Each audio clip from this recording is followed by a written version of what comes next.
stream is muted? What the fuck are you people talking about? Every goddamn day I look at chat, there's some new cognito hazard. You're on some new shit, okay? And it's never smart. It's never good.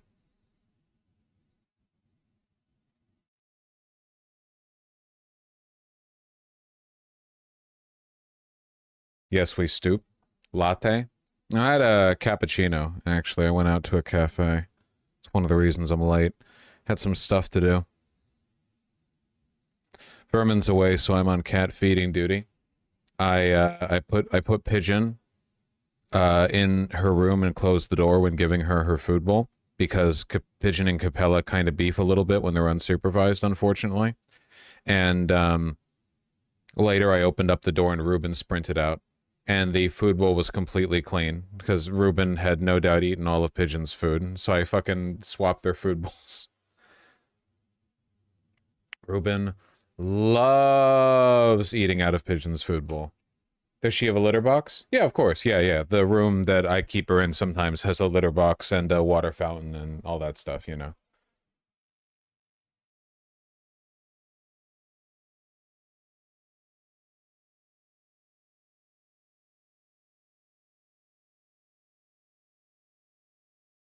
Ruben is establishing dominance. Actually, Ruben doesn't is a very submissive cat, and I hate that that word's been ruined by you degenerates. But Ruben is a very like.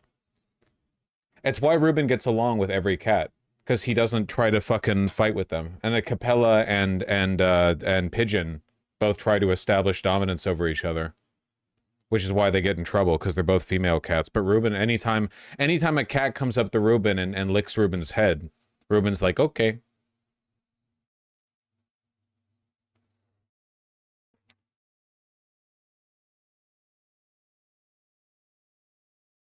Kind of want to get a cat, but I'm worried about them getting hair and everything. Well, you could have a hairless cat.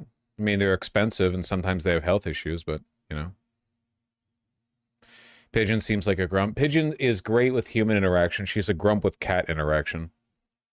What you're saying is boys are better? Well, actually, yeah. When it comes to cats, male cats are generally more friendly. That is true. Yeah, male cats are generally more friendly and loving and affectionate. But they can develop, yeah, if they've been if they've been neutered. But they can develop kidney issues more, for the same reason, you know, as with guys, because the longer, you know, tubes.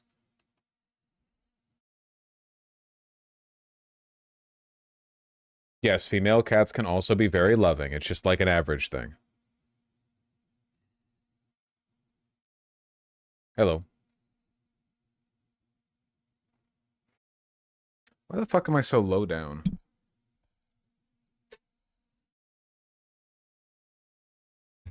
Nice shirt. Same one as yesterday.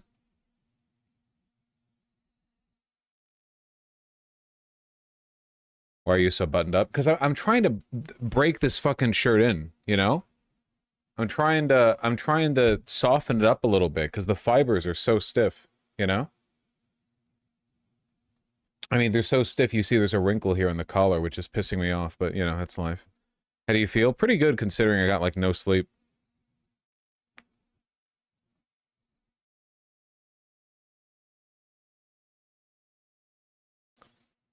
Again, I see you're new to stream.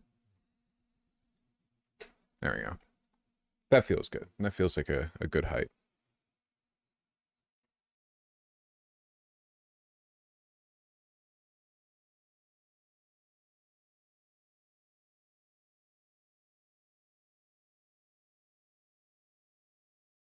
You gotta tee them up better than that, Rural Buccaneer. You get your coffee ready? Like I said, I had cappuccino. Maybe see one of your cats today? Sure, if one of them runs by. Ralph Lauren ran an insane 30% deal last week. I picked up 4 shirts and saved 350 bucks. Nice, nice, nice. Ralph Lauren's got good stuff.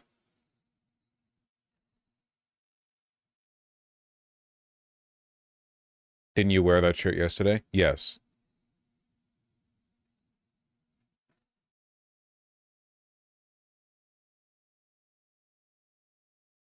Where's your new Double RL? I haven't bought anything from Double RL in a while.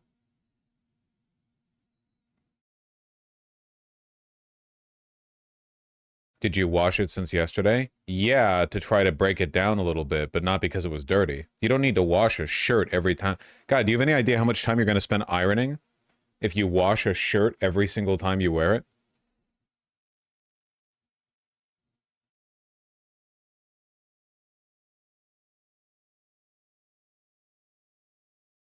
Imagine ironing. Sorry, if you get all your shirts from Zara, you don't need to iron them because the polyester just degrades in front of your eyes after 2 washes anyway.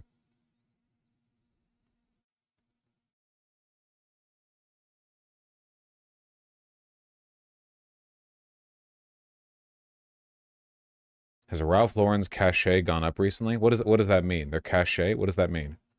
The kid at the Goodwill I shop at asked me to buy him Ralph Lauren shirts. He can't because he works there? What? Why would you not be able to buy Ralph Lauren shirts because you work at Ralph Lauren? That doesn't make any sense. Their clout? Ralph Lauren is one of the American brands. I mean, they've always had a lot of clout.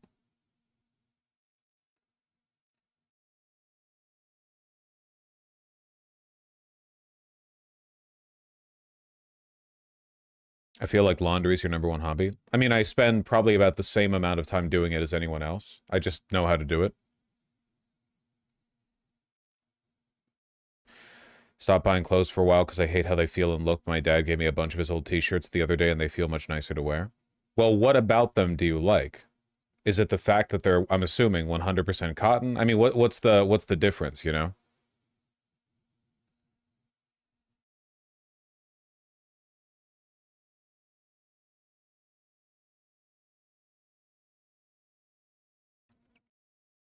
I don't like Ralph Lauren, not gonna lie. Their style is just very 50-year-old white suburban male. I strongly disagree. Their style is literally just Americana. It's just that most of the people you see nowadays wear like Korean streetwear. You're like people nowadays, their styles are defined by like Zara, H&M, thrifting, like really cropped fits, oversized streetwear. So like you associate them with stuff like that because the people who tend to wear things like polo shirts are guys in the 50s in the suburbs, you know? But they're not wearing them good.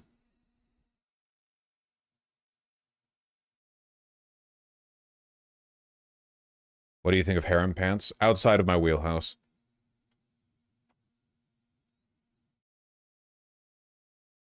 Have you tried any Scandinavian fashion by any chance? If it's anything like your culinary art, then I don't want to. No.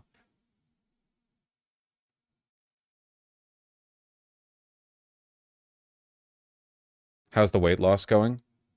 Don't talk to me.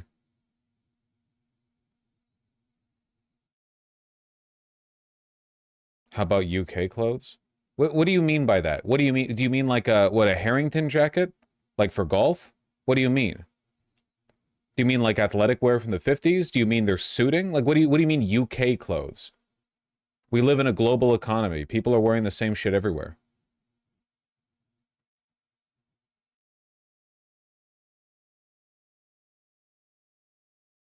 Moz, I'm not harassing him, I swear. Hello, Shinji's Armenian dev. Where did you get those Portuguese shirts? From Portuguese Flannel.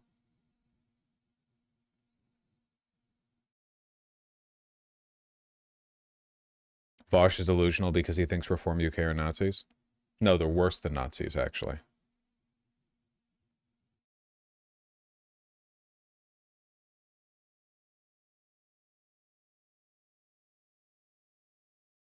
What's a good place for a gender-confused dumb fuck to shop for clothes? There's literally no answer to that. You haven't told me anything about your style. Your gender doesn't determine your style. There are plenty of women who dress in heritage menswear, and there are plenty of men who dress in feminine clothing. Most people nowadays dress in what is effectively sexless clothing. The oversized streetwear boxy fit style is essentially unisex. The fact that everything is cut wide means that it doesn't really matter what your hip to shoulder to waist proportions are. It all fits pretty much the same, which is good. It's democratic. For heritage menswear, you actually have to be pretty particular with how things fit. So you know, I think there's some utility to streetwear in that respect.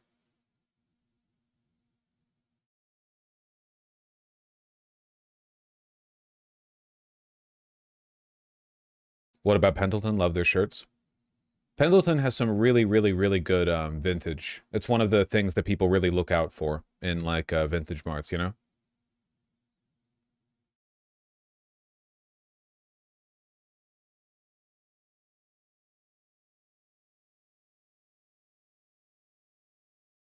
Seriously, you can get compounded Ozempic for 300 a month with a real doc and stuff. That's what I did. Yeah, sure, I could. But then, like, am I just dependent on that my whole life? I don't really get any healthier, right? I just, like, lose some weight. I don't know. It seems to me like, in the long run, it would probably be better for me to develop the habits that would lead to me not having to use Ozempic to lose weight, right?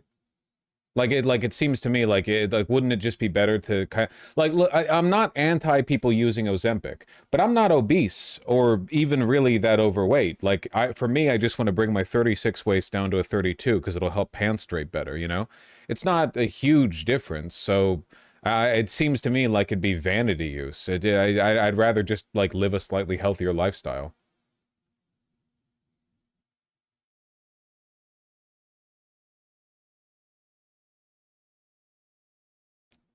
Thoughts on bamboo-infused cotton? I've heard it's antimicrobial. I'm not sure if it is. Wool is antimicrobial. Bamboo-infused cotton. What is that? Tencel? Is tencel the fabric that's made from bamboo, or is it a different thing?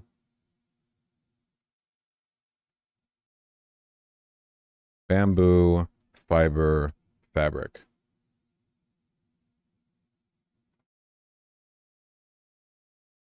Isn't it tencel? Rayon? No, rayon synthetic.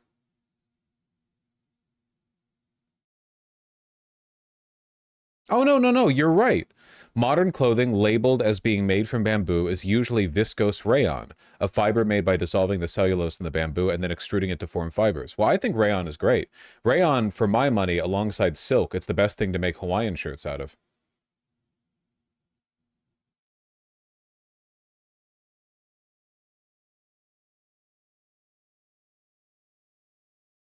Aloha shirts, you mean? Yes, they're called aloha shirts. That's the technical term.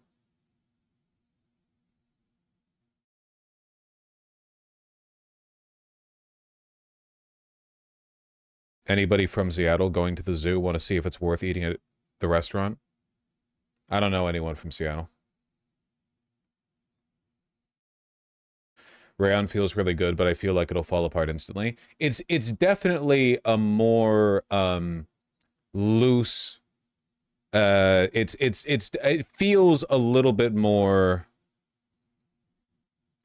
Isn't rayon like dry clean only though? No, no, it's not dry clean only. Maybe a little bit more fragile, but I have a rayon shirt that I've worn on stream and it's fine. I think it's 100% rayon. If not, it's like 80%.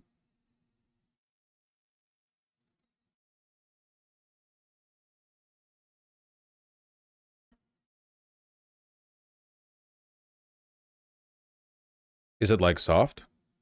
Yeah.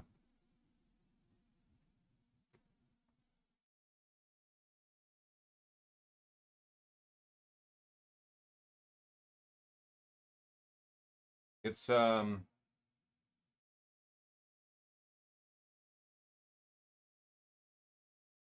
Oh no, this is 75% lyocell. Sorry. Do I have anything from rayon then?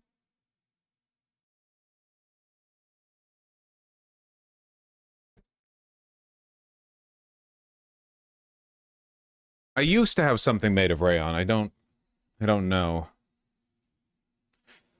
Like it was just developed as a silk alternative? Well, yeah, the best Aloha shirts are made out of silk. I would love a silk Aloha shirt. I would love, love, love, love, love one. But I don't have one. What about viscose? We were just talking about this. Nice, Jim, no. Do you have any jumper sweaters? The fuck is a jumper sweater? Just a sweater? Jumpers and sweaters are the same thing. Is jumper like a foreign term? Do British people say jumper? Do I have any sweaters? Yes, I have sweaters.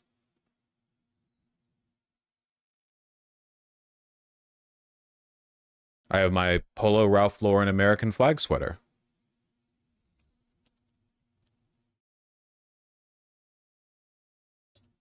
Too warm to wear that, though.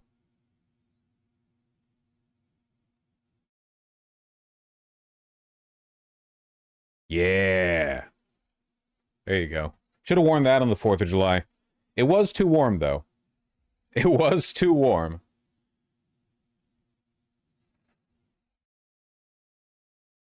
Even if it is a cotton sweater.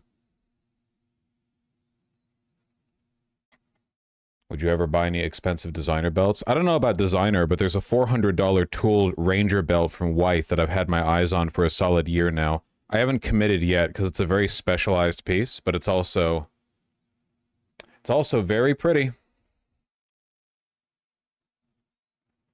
Once you buy a belt, as long as your weight doesn't change a significant amount, like, it's pretty much yours for life. Do I have any leather clothes? Just belts and shoes. I don't have a leather jacket. Do I wear jeans? I'm American, of course I wear jeans.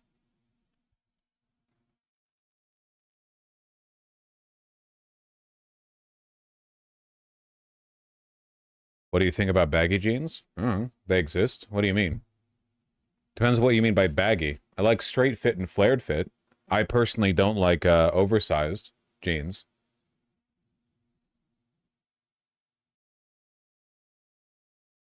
First time here, how does this shit work? You're doing wonderfully so far. How do I discover my own style? How'd you find yours? I don't know. Look at pictures of people and see what outfits they're wearing that you like, you know? So yeah, really, like, they just like look at people, like photos on Pinterest or Instagram or whatever, and you're like, oh, I really like that, you know? And then try to understand, like, the underlying design principles of why you like it. You know, do you like big oversized clothes that kind of hide your proportions but give you a big unique silhouette? Do you like tighter fitting clothes? Do you like stuff from the 80s, the 70s? What's the, you know, just like what resonates with you? There are styles of clothing that I look at and I instantly know I would never want to dress that way. Like the hippies of the 1960s, like a big baggy 90s streetwear with oversized shirts that go down to your knees. There are some things I look at like, well, I'm never gonna want to dress that way, you know? Blue denim jeans have hardly changed at all in 100 years. Of course they have. They've gotten worse. I love hippie fashion. I love big baggy 90s clothes. Yeah, well, we're different people. See, you, again, like, this is the problem that I have when people ask me, like, well, how do you find your style or whatever? The point I'm making is that it's subjective. You just have to decide what you like, you know? I'm not making moral judgments. There are some things that I'll make, like, prescriptive statements on, like the quality of modern tailoring, but I think most people agree with me on that. I think most people agree that modern suiting does not look as good as suiting from the 1940s and 1950s. Overwhelmingly, I feel like people agree with this. If you just take a photo of, like, a newscaster from 52 versus just, like, a guy on ESPN today, there's no question, it's night and day. And that we just did a better job back then.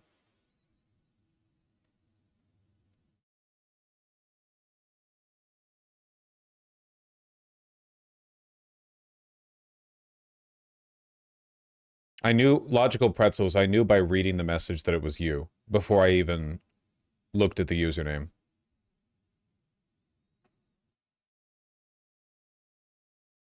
I hate that many suit shops don't even tailor. Yeah, because tailoring is like an extremely demanding, high-skilled profession that there's no market for today. It's lost in the West, or at least in America. With the exception of a few places in New York, maybe San Francisco, it's pretty much a lost art. There are people who still care about it in, like, South Korea, for example, or Japan, but, I mean, if you want to go fly over there...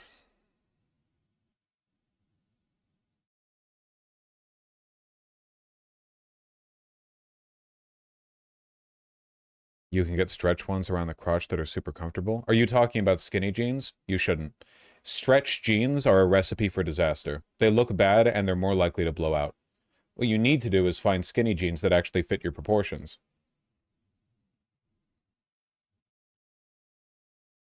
You can find tailors in most cities and they're very expensive. Incorrect. Most cities have basic tailors, not suiting tailors. And they're not that expensive either. You can get your jeans hemmed for $5 or $10 or whatever. It's not that big of a deal. But they don't know what to do with real tailoring. Not to demean them, but it's a different skill set, you know?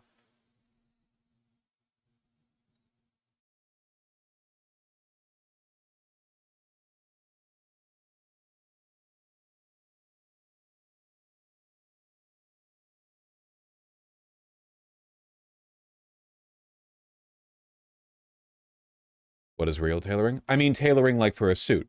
Tailoring like men's tailoring, like suits, you know?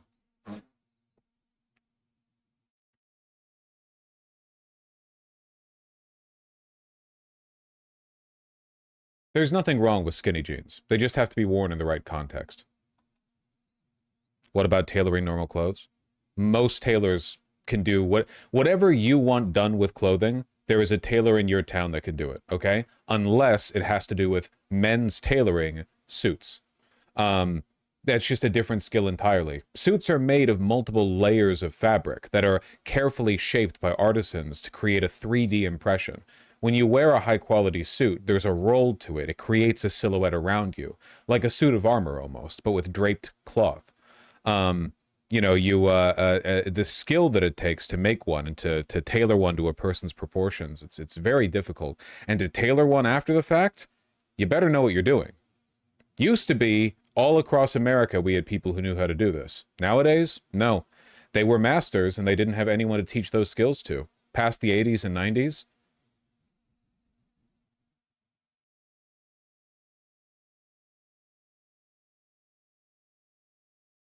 do you have tailored clothing? Well, yeah, I have a sport jacket from Anthology, and it is well tailored, and it fits me very well. But it's not a full suit.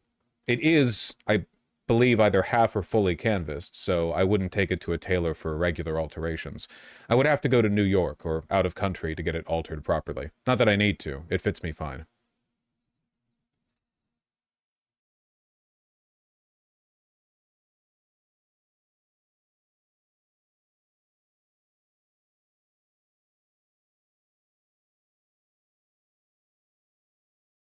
I don't think that's copium, Travis. Slightly unrelated, but I bought a $500 pair of work boots like 4 years ago and have had a shoesmith do a $50 semi-annual touch-up, sole replacement, leather treatment, one of the best investments I made. Oh, that's great. Yeah. Yeah, 100%. That's the benefit of a high-quality pair of boots, right? You can run that shit forever.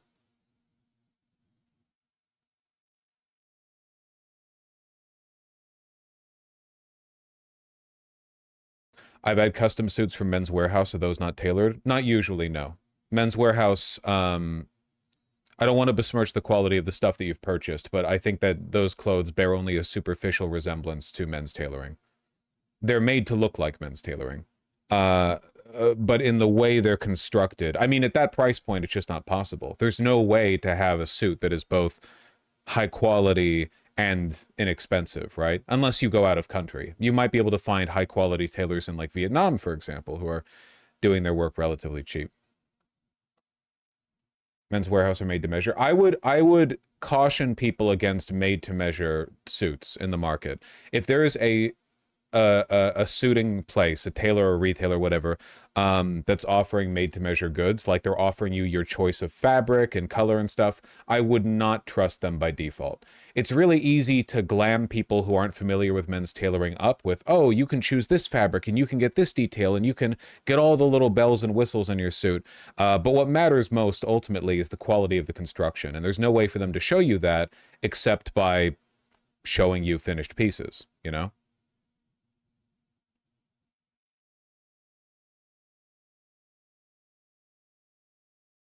Intriguing Vosh deep lore. His tailored jacket doesn't fit, but he's in denial about it. Interesting. Say your prayers, Coffee.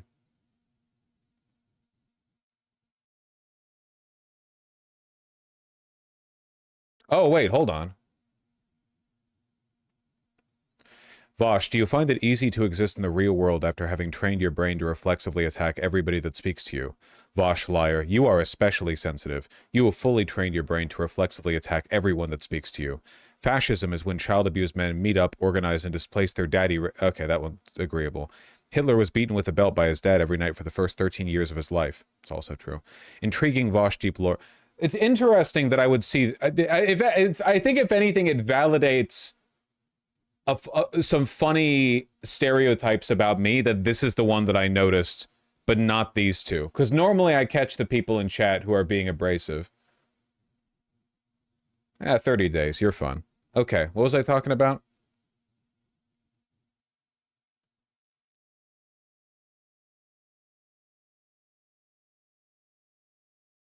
My dad went to Men's Warehouse not too long ago, and they just ended up giving up on the suit and making them take it back because it fit like shit. Well, you're probably never going to be able to get a suit from Men's Warehouse to look that good, because I'm pretty sure the interior is fully fused.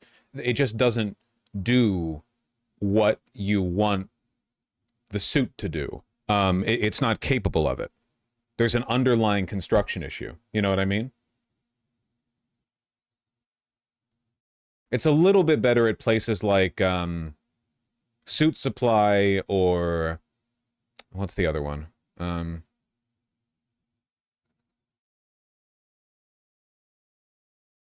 Indochino.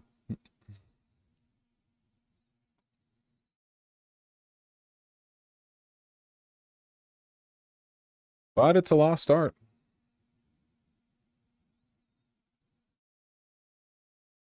I'm sorry, Puma Thurman. I'm not familiar with them, Iron Cat Lover. Brooks Brothers? I'm not familiar with Brooks Brothers suiting anymore. It used to be good, I know that, but they've fallen, unfortunately.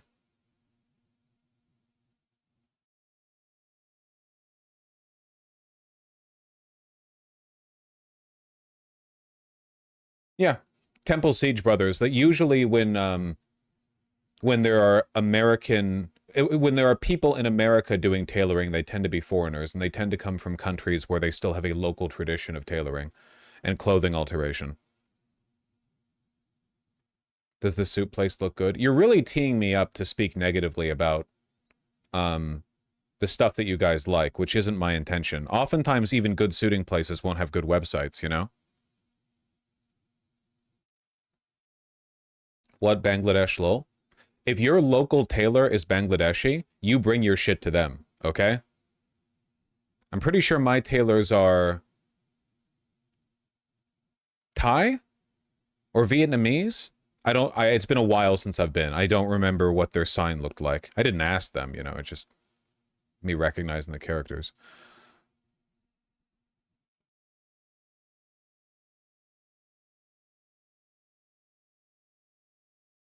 I'm trying to find really quickly so we can move on from this. I'm trying to find, since he's such a good resource for this sort of thing, a dye workwear post that I remember seeing recently. It was juxtaposing two suits.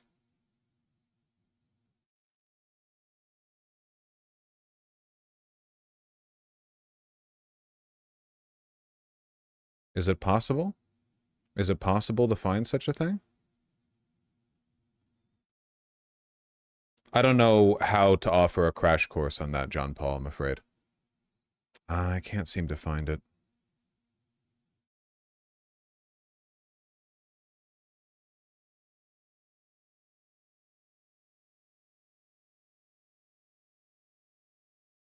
Is it this? Oh, here we go. Okay, last thing I'll say and then we'll move on. Okay? So, do you see how this suit has a three-dimensional shape, and that does not seek to perfectly replicate the shape of the body underneath it? Like, obviously, the shape of the clothing is informed by the body that wears it, but it doesn't look like fabric. Well, it will in movement, but it has it's shaped. You know, there's a way that it's constructed to give it that appearance. Though most clothes have three-dimensional shapes? No, basically none do. In order for them to have a three-dimensional shape, they need structure. But clothing, for the most part, just drapes on whatever part of your body you're wearing it on. Here, you can see this more in motion here. Look at that. Oh, sorry, there's audio, isn't there? Copyright? Yeah. But you see what I'm talking about, right? It gives that shape. There's a 3D image to it. You have like the curve of the lapels, you have the shaping of the sleeves, you have the shaping of the trousers. Just a very well-crafted garment. But a lot of suits nowadays look like this, and this is what's being juxtaposed, you know? This is a thick piece of clothing, but you'll note it doesn't actually have any three-dimensional shape, or at least not much three-dimensional shape. There's very little lapel roll, there's not much romance or drape or character to the shape of the fabric, leaving aside the other issues with the fit, like the, I don't see the difference. You don't see the difference? Well, that's fine, you know? There are probably lots of musical things I wouldn't be able to pick up on.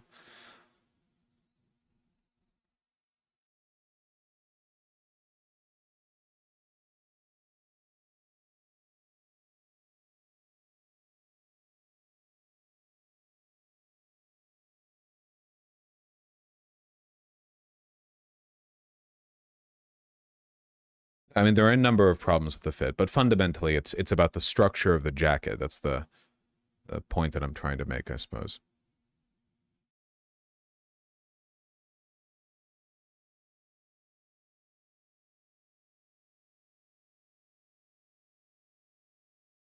Because I can find a good... Why is it so difficult to find when I'm just looking through? This motherfucker posts way too often, okay? Here, there's another example. More conservative style of suit. It's about the three-dimensional shape, see?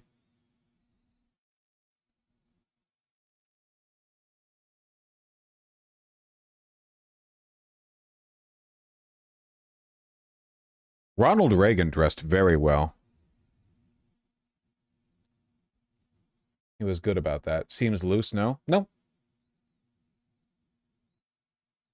I've shown this on stream before, but high-rise trousers, good lapel roll, good proportions. Collar of the shirt comes out far enough that it touches the lapel of the jacket. Very, very, very nice suit. Looks very good here. He dressed worse as he got more and more dementia-addled, but that makes sense, I suppose. You can't really fault a guy for that. You can fault him for a lot of other things.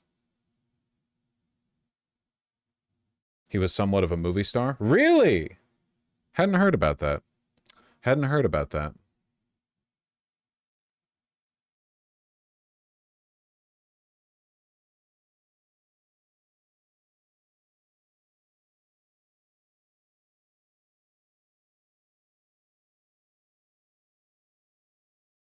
Have you heard of Ask OK? Yes, I'm very familiar with these people and their very aggressive YouTube marketing. Yes, his suits are very, very large.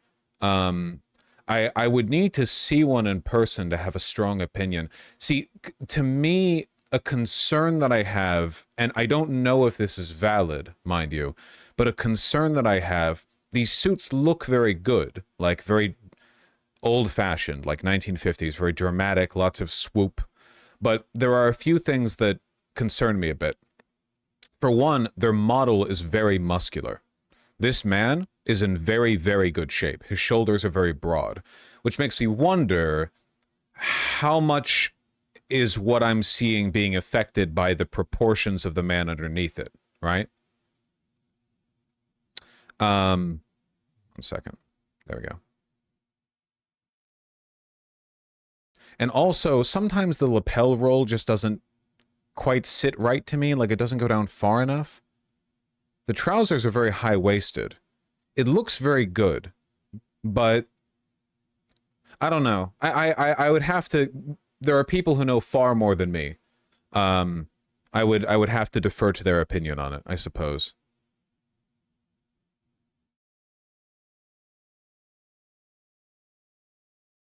The buttoning point does look a bit high, but the trousers are also very high-rise, so... Anyway, he does consistently look excellent, so... They use AI, I don't trust them? Alright, well, we've delayed long enough.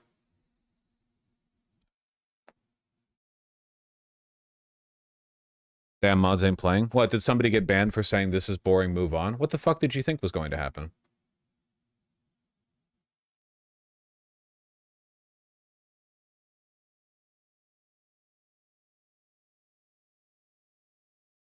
Why the 2 pockets on the right side? Oh, just a style thing. Lots of little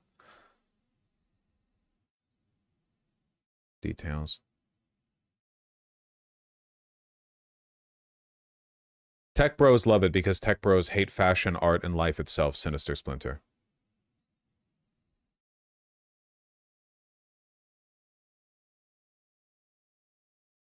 I want my political commentators human. All depression all the time does nothing good. Oh, so I mean, I guess I just resent sometimes people's efforts to, like, I haven't done a game stream in months. I resent people's efforts to turn me into a fucking, like, the Majority Report without the fun half, you know? Get to it. No, don't talk about things you like. Talk about the segments that I'm already familiar with because I already read the Reuters article, but I need you to talk about it. Come on, give me a bit. Is the tailoring issue also a thing in Europe? No, Europe does have a more centers of commerce where stuff like that is still practiced. I mean, obviously you've got London and Paris, but also in Italy famously, but also in places like Greece. Right now the epicenter of men's tailoring quality is in South Korea, Hong Kong, and Japan, without a doubt. Easily, those 3 regions are the hub of the highest quality of tailored garments now.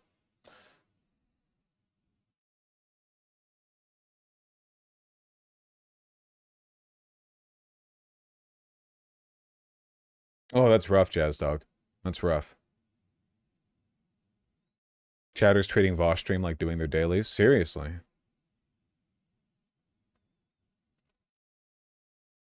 Do you ever still smoke weed? No, I haven't smoked weed in a long time. For a very novel reason you haven't heard of before, I'm sure, which is that it makes me anxious.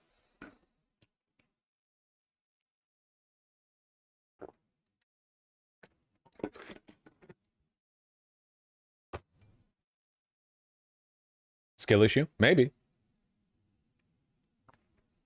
It makes people retarded too? Well, so does this stream. This is crazy, you see this. Apparently Kamala Harris went on subway takes during the campaign, but was so bad they just never released it. Really? Oh, that is incredible. A subway take should have released it. Do you think so? Did he not release it because he thought, like, I don't want to get Trump elected? They emailed me. They emailed, like, an email from the DNC. Okay. And they said, hey, Kamala Harris and Tim Walz are really interested in being on your show. I said, that sounds cool. Okay. I'll at least get to tell my daughter that I met the potential president of the United States. Yeah. And so I said yes, based on the fact that it would be a good story. And also they both had good takes. Yeah, why the fuck has music been overlaid? Are people's attention spans so low they seriously need music over, like, a conversational short? It's not even like you're watching a silent, like, video cam footage of a cat doing something. It's what happened with Kamala? Her take was really confusing and weird and not good, and so mutually agreed that we shouldn't publish it. I see. And I got that's such a damning indictment. Do you have any idea how bad and inhuman Democrats have to be internally for them to not even be capable of producing puff media? Like, this is genuinely, it's a new low. Like, how are you so anti-charismatic, so detached, that you, like, even when the interviewer is cooperative, you come away like this? That's just shocking.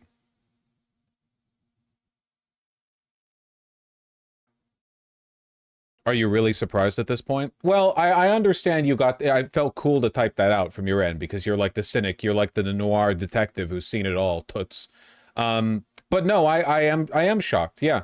There have been some very incompetent leaders in this country and other countries, but the inability to produce puff media that's pretty bad. And not to mention, like, this is Kamala Harris, not Biden. At least with Biden, the excuse would be he's ancient and dying. Kamala Harris is nominally intelligent and doesn't have any debilitating cognitive issues. You know, like, I like what it's so bad. Did you ask a question about Israel? I mean, what happened there? Lucky, because I didn't want to be blamed for her losing. Her take was that bad? It was really, really bad, and it was like didn't make any sense. I can tell you, it was bacon as a spice. Bacon as a spice. Bacon as a spice. Okay.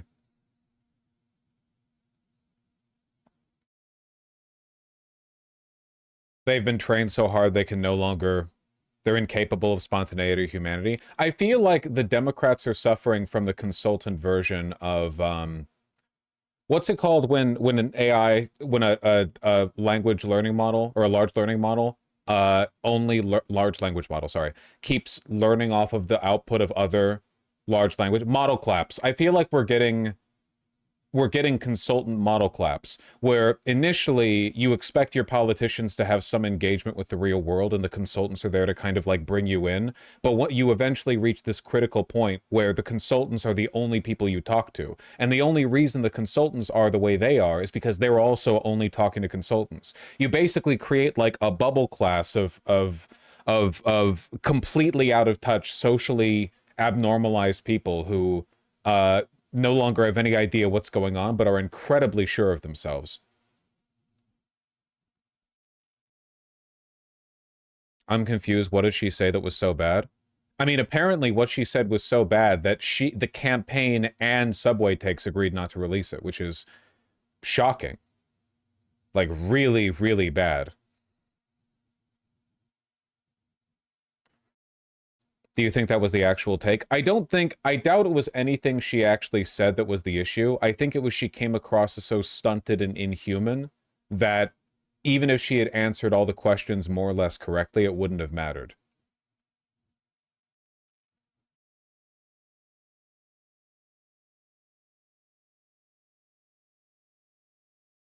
Her bad take was bacon as a seasoning. You're not getting the point. I really doubt it was the bacon thing. I think it was the way she conducted the interview. If she was a confident weirdo, they wouldn't have pulled the interview.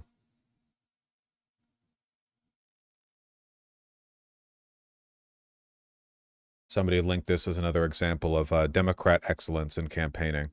Haley Stevens running for Senate. Just right off the bat, loses the race based on appearance. Why do you look evil? Why are your eyes that dark? No. It's actually a true story. No, it's a true story. So when I was in elementary school, Story time. I used to walk to school, and I'd pick up my best friend on the way to school. But my best friend, she had a dog, and that dog's name was Poochie. Now, Poochie could barely walk, and sometimes, truthfully, at 8 years old, I'd be too scared to knock on Rachel's door. I'd just keep walking. For some reason, I was scared of dogs, even though this dog was just like a lump. What's nice about that story is that I could walk to school, and I felt safe doing so, and my parents felt safe doing so. And they were some of the best memories of my life, walking to school in Michigan in all seasons to learn to read, to learn to write. And that elementary school is still there at the very end of the street that I grew up on. Okay. Poochie is a fake name. The name has been altered to protect the identity of the dog, okay? Who was that for? Well, this is, I'm just going to guess, okay? Michigan, corporate Dem, U.S. senatorial candidate. I'm going to guess somebody with corporate or MIC ties who was told by a consultant group that what people are really into these days is story time hour. So if you're going to campaign, you should like frame it in that context. Have a bunch of people who are laughing hysterically at the stuff you say. It doesn't matter whether or not it looks organic. Let's see. Oh, she's currently a rep. Yeah, I feel like I remember that. How long has she been a rep? Since 2019? Okay.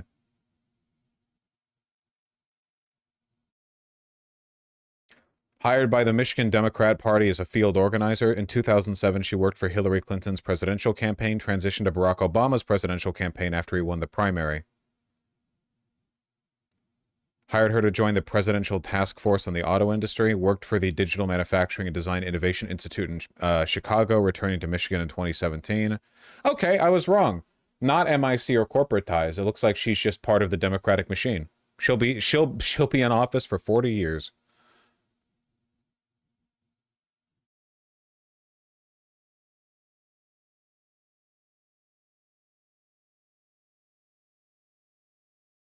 Stevens vowed to express gratitude for ICE amid protests against the agency in Los Angeles.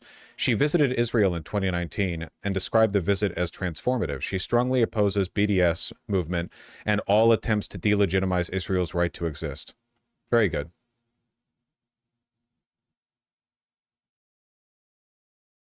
Bot? Isn't she one of the most... I might be thinking of somebody who looks similar, but isn't she one of the most bought by AIPAC people? I swear to God, I remember one of the Twitter account that the track AIPAC, very much so. That's what I remember. Yeah, 5.5 million from AIPAC to her. Like one of the highest in all of Congress for a House rep too, not even for a senator, for a House rep. Wait. Why? I mean, you do the math. She went to Israel in 2019. 2019 is when she was inaugurated as a member of the House. What do you think?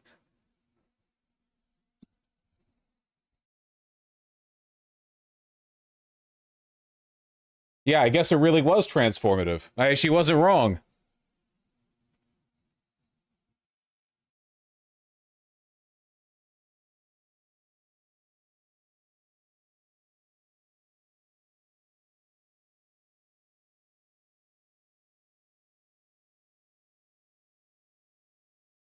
And George Latimer gets like 19 mil, actually insane. And this is only the money they get, like that's trackable. I mean, it's more complicated than that, but still.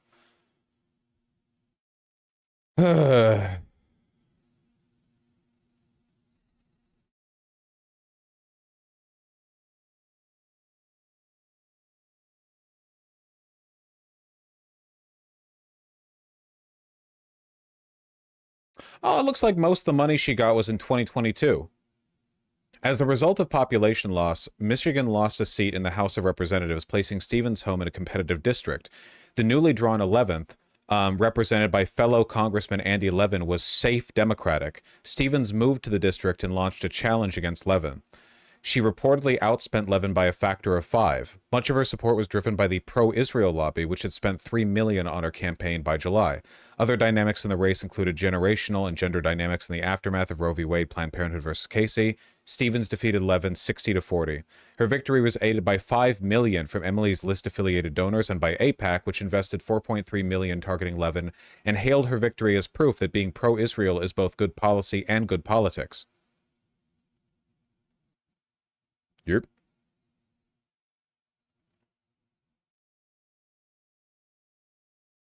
So cynical. Hey, I mean, it's not for nothing, you know? At least AIPAC is backing somebody with sterling political instincts and a lot of charisma.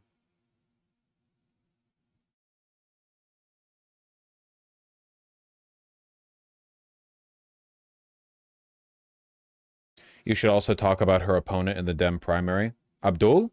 Yeah, we need a little bit more time to see how that one cooks. I saw some social media stuff from Abdul. It seems like he's been inspired by Mamdani, which is great, in terms of his tone. I don't want to talk down to him. Maybe he was doing it before Mamdani was, but I did see a video of his, and it was like, damn, you, like, keep smiling, be, like, aggressively friendly, you know, stuff like that. So good work there. They'll call him an anti-Semite? Yeah, no shit.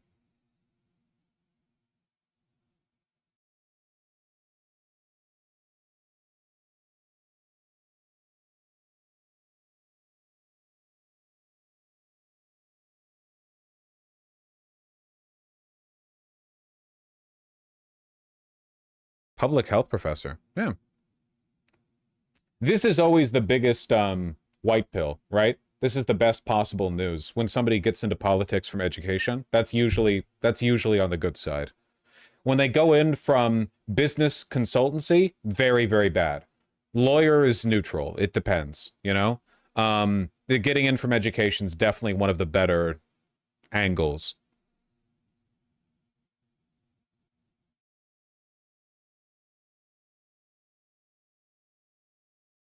It's going to be one hell of a race. AIPAC's going to drop a lot of money to support Stevens.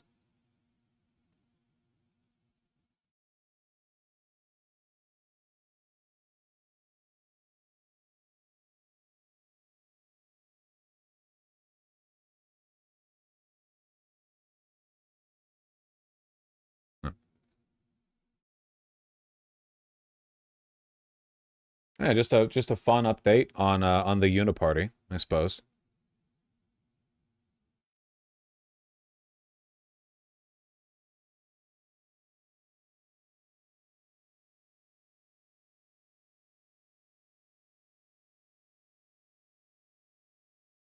Just a general tendency, they arrive to SARS, not a guarantee.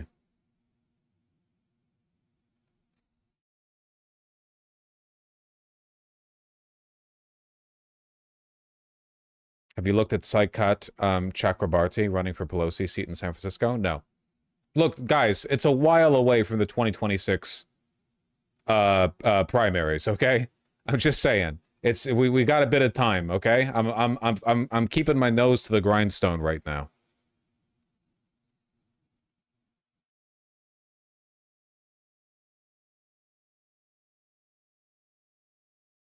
Not the way they're asking me for money. I'm never giving money to a fucking Democrat again, man.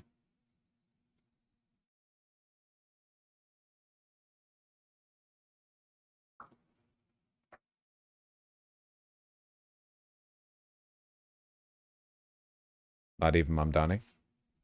I mean, I can't give money to Mamdani, man. He hits his fundraising cap pretty much immediately. Fucking happens instantly. All right. I missed this the other day. On New York, you're the most prominent Republican in the country from the city. What do you want to... Anywhere else? I don't want to be a wise guy. Perhaps maybe Marco. But how do you want Republican voters in the city to vote in the upcoming mayoral election? Should they vote for Eric Adams? Should they vote for Sliwa? Should they pick someone else? Look, number one, you have a communist running, and you shouldn't vote for him. He's a disaster. He's leading. He's got the Democrat nomination because that shows you where the Democrats have gone. He actually wants to take over the grocery stores of John Catsimatidis, who's a great guy, a rich guy, grocer, does a good job, wants to take over. He actually called me the other day. He's concerned his stores are going to be taken from him, and they won't be run like John runs them. Believe me, he runs a good operation. But he actually said he wants to run his own grocery stores.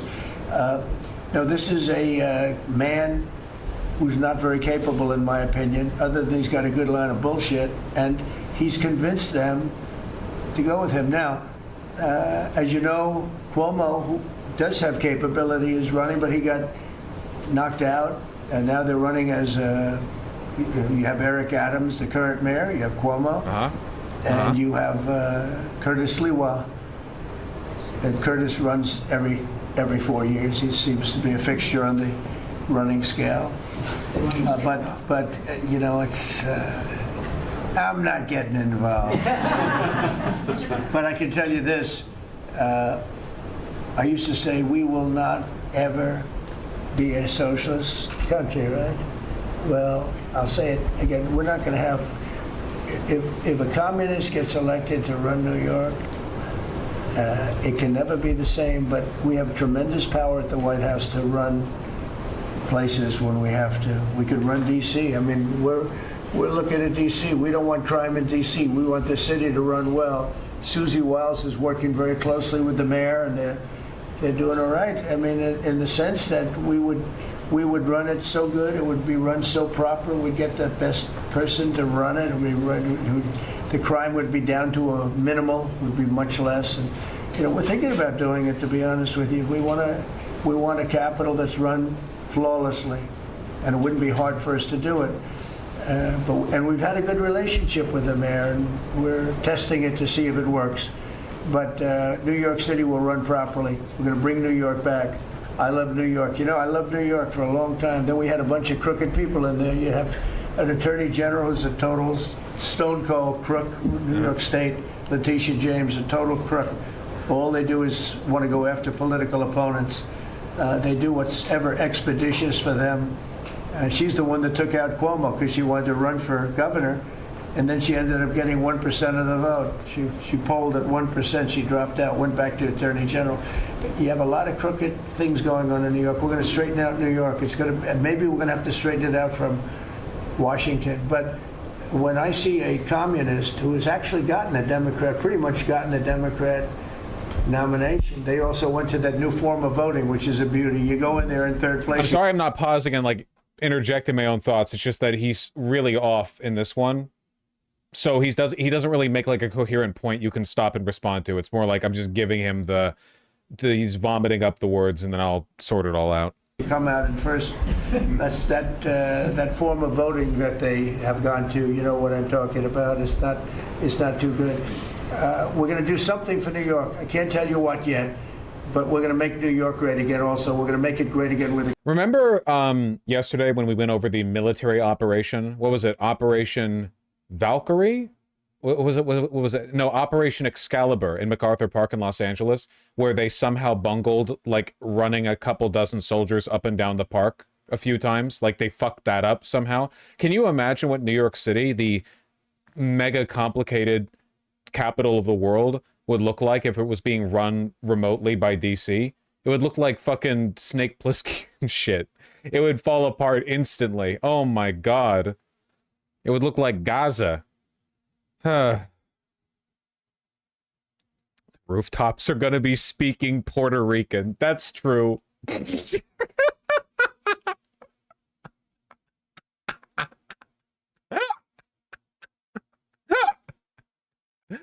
That's true. That's true. Yeah, I don't know. I mean, Mamdani is obviously going to campaign like mad off of this. The sitting president effectively threatening to seize the city if he wins the election. There's no way that him and his team don't run off of this. Honestly, it's a strategic. I want to say it's a strategic fuck up from Trump, but that's kind of meaningless, because he doesn't know what he's doing. He's not trying to do anything. He's just talking, So I'd say it's more like a gift to the other side, because Republicans already are going to dislike Mamdani, by and large, obviously, for a wide variety of reasons. So all this really does is give polarization fuel to the other side, As before, the real question is just how much are Democrats going to let this happen? Because that's the big question, right? The Democrats could still sink Mamdani if they wanted to. And I think that for the most part, what we've seen in response to Mamdani's victory is that the Democrats do not have, they do not have a competent, well-organized plan to deal with Mamdani. In fact, there are a lot of people in the Democratic Party who are like, shouldn't we go along with this guy? Thank God that as much as the world is full of conspiracy-brained people are almost always wrong, man. Because the narrative is always that the world is run by a small cabal of well-organized people with evil intentions. In reality, it's run by a medium-sized cabal of stupid people who are not well-organized and have evil intentions. You're right on half the points. They can't coordinate for shit, okay? They're very, very bad at it. So there might be people within the Democratic Party who are any of their AIPAC contacts, anyone like Schumer, plenty of people within the Democratic Party who would literally sacrifice the country before giving New York City to Mamdani. But there are probably far more people in the Democratic Party who are somewhere on the spectrum between likes Mamdani but doesn't really get what's going on, and has reservations about Mamdani because of internal stuff that they've heard, but understands on some level that he seems to be the future of the Democratic Party, but they're also kind of like nervous about going against the donors. I think most Democrats are on that spectrum, you know? Also, Adams said that Cuomo is pathetic for asking him to step aside in the general after losing. This could be very useful. Nice. Thank God. Dude, let Cuomo and Adams do the fighting, okay? Please, God. What about Schumer types? I just said Schumer is fucking evil. He's literally said what his job is, okay? Schumer is... I think it's the Schumer-Jeffries divide, man. Schumer is evil. I'm 90% sure the only reason that Schumer flipped and pushed Democrats to support the Republican budgetary framework was so that like fucking continued scheduled payments to Israel could go through. I don't yeah, no. Schumer is evil. Jeffries is useless. Also evil, but you know, useless. Yeah. Was Schumer any good at all? Nope. His entire career he's been evil. He has always been an AIPAC bot corporate Democrat who has worked tirelessly to make the country worse and keep the Democrats corporate. For decades and decades, he has only ever done this.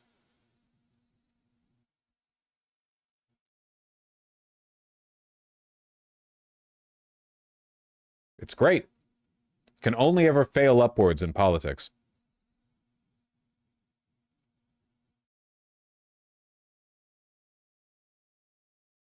Coconut Gang, do you have a non-Facebook link for this? You see Jim Clyburn fall in line and say he supports Mamdani? How do I... Democratic nominee for mayor of New York? Absolutely, I do. I support Democratic nominees. The fact of the matter is, my relationship with Cuomo goes back to... See how for both of these gentlemen, the lapel of their suits, it lays flat against the breast of the jacket? This is what I mean about constructing 3D shapes, you know? Traditionally in high-quality men's tailoring, there's like a beautiful lapel roll that gives this depth and weight to the fabric. In this case, they both lay flat. When he was Secretary of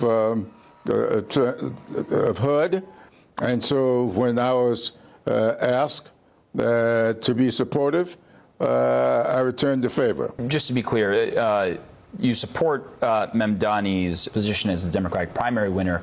Is that an endorsement? Are you endorsing him as mayor of New York City? I support the Democratic nominee. He is the nominee. I've never met him, never even heard of him until he was running. Okay. And I never could understand why people think that you toss long-standing relationships aside. No, you try to add to those. At this point, do you support Mamdani's candidacy as the Democratic nominee for mayor of New York? Absolutely, I do. I support Democratic. Okay, well, it's hard to tell what he thinks he's saying because he's 500 years old, but, you know, bend the knee. All right, black New Yorkers. Sorry. You don't know I'm not sorry. I wouldn't say sorry if white New Yorkers voted like fucking 80-20 for Cuomo or whatever. I'd be like, white voters, you need to get your shit together.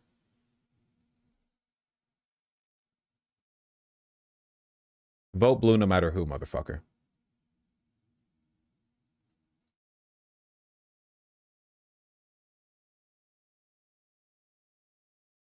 Anyway, I do love to see some knee bending.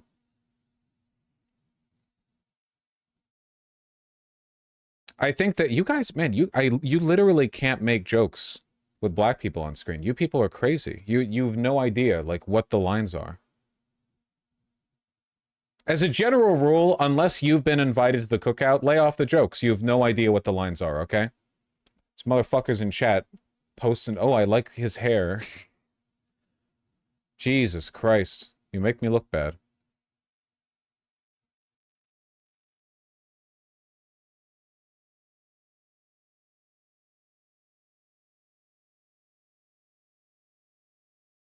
Unlike me, black people don't think you're cool. Vosh trying to think of his audience's biggest insecurity.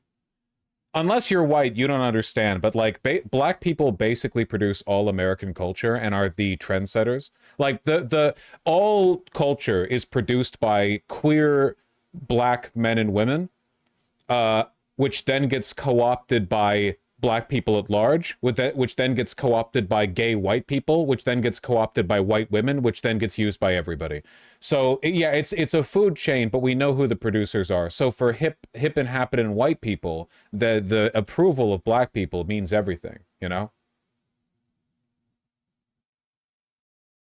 It's a strange system. It's a strange system.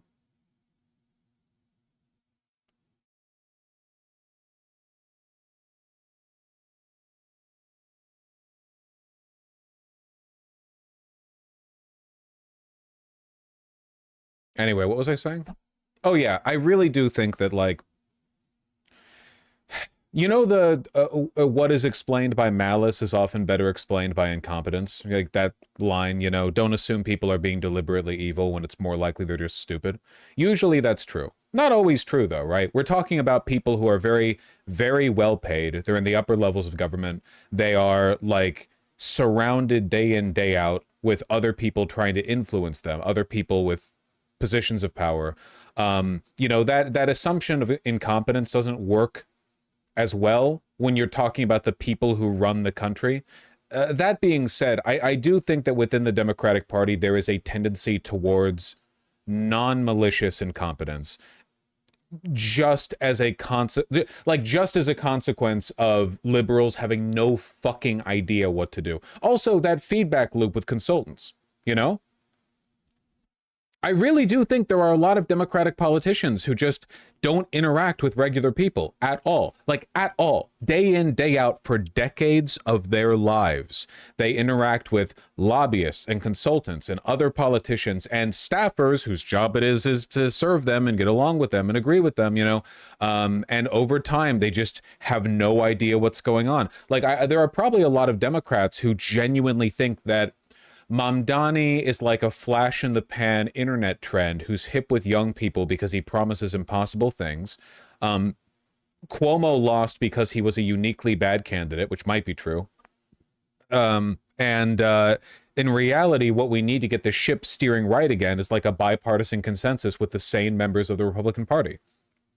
Now, I think that's bullshit, but there are probably some Democrats who believe that because that's the playbook that would have worked up until like 10 years ago. Like, wouldn't you expect people to assume that's the playbook still when it's been the playbook for their entire lives up until the last 10? If you got into politics in your 30s and you're now 75, the vast majority of your life, that playbook worked up until basically 2016. And only recently has there been a change. I'm not saying these people don't suck, they do, and I'm not saying they're not evil, they often are. I'm just saying that sometimes their incompetence isn't deliberate, and I think that for those people, hello, Clyburn, I think that for those people, like, it's possible they might not be as militant against Mamdani, which leaves the real threat not being people like Clyburn. The real threat are people like Schumer who might be deliberately malicious and willing to sink Mamdani at the cost of the party and rally as many people as possible to that cause. You know? It's not, does Clyburn personally want to sink Mamdani? Nah, clearly not. It's, would he be susceptible to an argument from somebody who does want that? I don't know. But right now, things are looking good for Mamdani. Trump posturing against him gives him fuel for campaigning. Adams and Cuomo are apparently fighting. So that's good.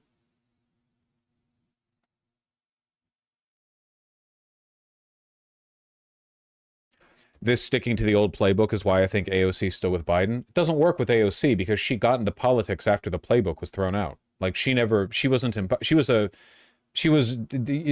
her fucking dad's balls back when that playbook was operational, you know? The whole time she's been in governance, it hasn't really worked.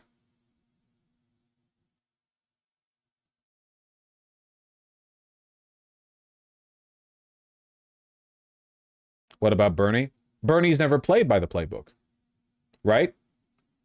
Bernie's entire life, he's been a maverick because he's built different. He's been the same for decades, but he's never like, he's not even a Democrat. I mean, he hasn't been a part of these like internal Democratic operations.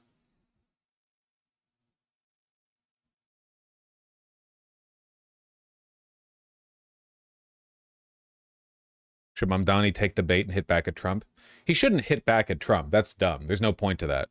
What he should do is say, truthfully, this is why we need a mayor who's not afraid to stand up to Trump. He's threatening to take over the city if the people of New York City express their democratic intent by voting me in. It should show you how dangerous he is and how badly we need someone who's willing to stand up. You know, something like that. There's no point in attacking Trump over it. He's not running for federal office, you know?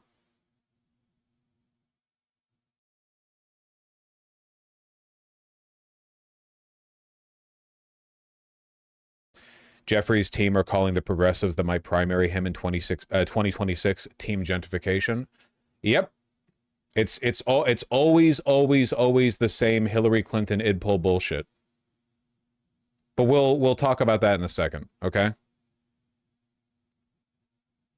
We're going to talk about the race for New York City mayor. Democratic mayoral nominee Zoran Mamdani picked up a key endorsement from the United Federation of Teachers, one of the largest unions in the city. Yeah, that's a big one. And also, meanwhile, President Trump is taking aim at Mamdani, suggesting that he... Double-breasted navy fucking suit with a goddamn orange T-shirt underneath. God help me. Would take over the city, not my words, his, if Mamdani wins. Eyewitness News reporter Jaysha Patel is live in Lower Manhattan with more for us. Jaysha. Charlene, Michelle, Sam, good morning. Well, less than an hour ago, Mamdani was joined by the UFT president and other union members to celebrate that big endorsement. And he spoke about attending New York City schools and the importance of making this city affordable for families. The UFT has 200,000 members, and they represent some of the city's teachers and other educational professionals. And the UFT is the city's second largest union. Before this, the union did not endorse any candidate for the primary. But last night, the union's delegate assembly voted to endorse Mamdani. Falling in line. If anything, I actually think that this is bigger. Having endorsements after you win the primary rather than before is a sign of the primary victory mattering. You know? Like, they're not just ideologically in line with you. They recognize your legitimacy and your power. Moving forward, they say he's the best candidate in the race to push the union's agenda, including better pay for teachers and fighting President Trump's federal cuts. And Mamdani is currently up against current Mayor Eric Adams. And this morning, Mamdani responded to criticism Adams has brought up. When I go around New York City, what I hear from New Yorkers is they can't afford their rent. They can't afford their Con Edison bill. They can't afford even their Metro card. He's not wrong. Every time I watch one of those clickbait wasteland videos, they plays out exactly the same way every time. No matter what the person says they want or who they say they support, they're then asked, what are your top concerns? Oh, rent. Yeah, we want rent to go down. Yeah, we supported Cuomo. Now I think we'll vote for Adams. But yeah, basically the main thing that we've wanted is for rent to go down. Yeah, rent, grocery costs, and maybe like better funding for the MTA. Yeah, just stuff like that. So yeah, we're voting for Adams. Just every single fucking time, man. And so it makes sense that Eric Adams and Andrew Cuomo and others would want to focus on anything but their record in delivering this unaffordable city. Because if I was Eric Adams, I would rather talk about SAT scores than the fact that he raised the rent by 9% over the first years of his mayoralty and increased that yet again. Meanwhile, President Trump is continuing his attacks on Mamdani. He's threatened to take over New York City if Mamdani is elected mayor. Trump has called Mamdani a communist and says if he's elected to run the city, it'll never be the same. Mamdani's campaign responded with a statement reading in part, Donald Trump has once again chosen to treat democracy like a suggestion and insult more than 500,000 New Yorkers who voted for Zoran Mamdani's leadership and a city they can afford. Back out here live, President Trump has also threatened in recent days to arrest and deport Mamdani if he gets in the way of ICE operations in the city. Of course, of course. Just keeping the stakes in mind. Just keeping the stakes in mind.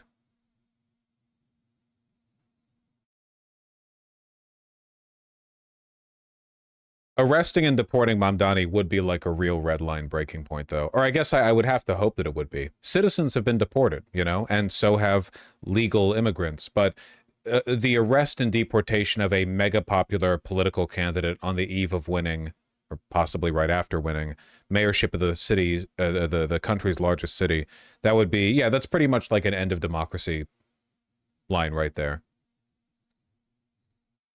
If that happens, would it cause riots in NYC? Well, I'm kind of black-pilled right now, so at the moment my thought is like, no. Like, you'd see a lot of Twitter posting about it, but nothing would actually change. I hope that's not true, though. I don't know, I've been trying to read up on history, and it really does seem like the only things that make people riot are being hungry and being afraid personally. And that apart from that, people mostly just gripe about it. You know? Which is really unfortunate. Could they actually seriously arrest and deport Mamdani? They can do whatever they want.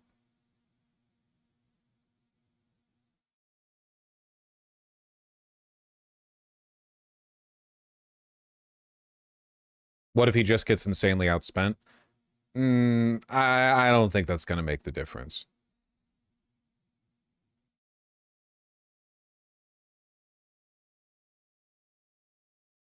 To be fair, this is NYC, not Kansas City. Sure, but when was the last time a protest did anything, you know? It's been a long time since the government was actually afraid of its citizens.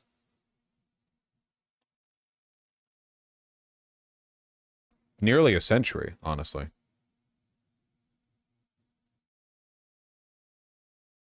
But we'll see how things go.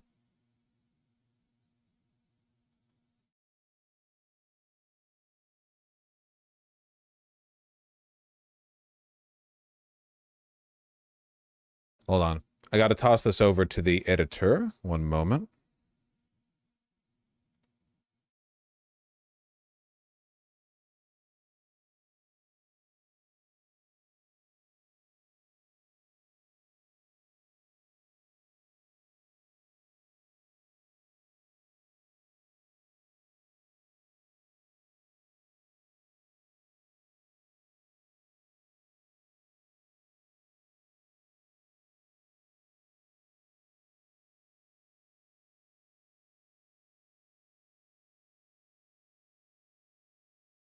Do you think it's possible for Siwa to drop out and for there to be a coalition? No, Siwa will never drop out. He will never, ever, ever do that. I promise you.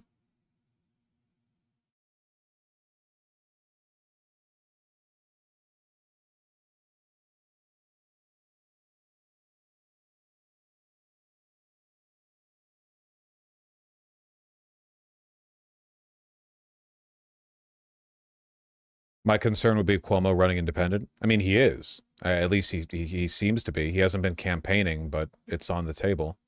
But even then, I don't think it's going to make a difference. I think Cuomo is more likely to split the vote with Adam and Sliwa. Like, that's good for Mamdani. Yeah.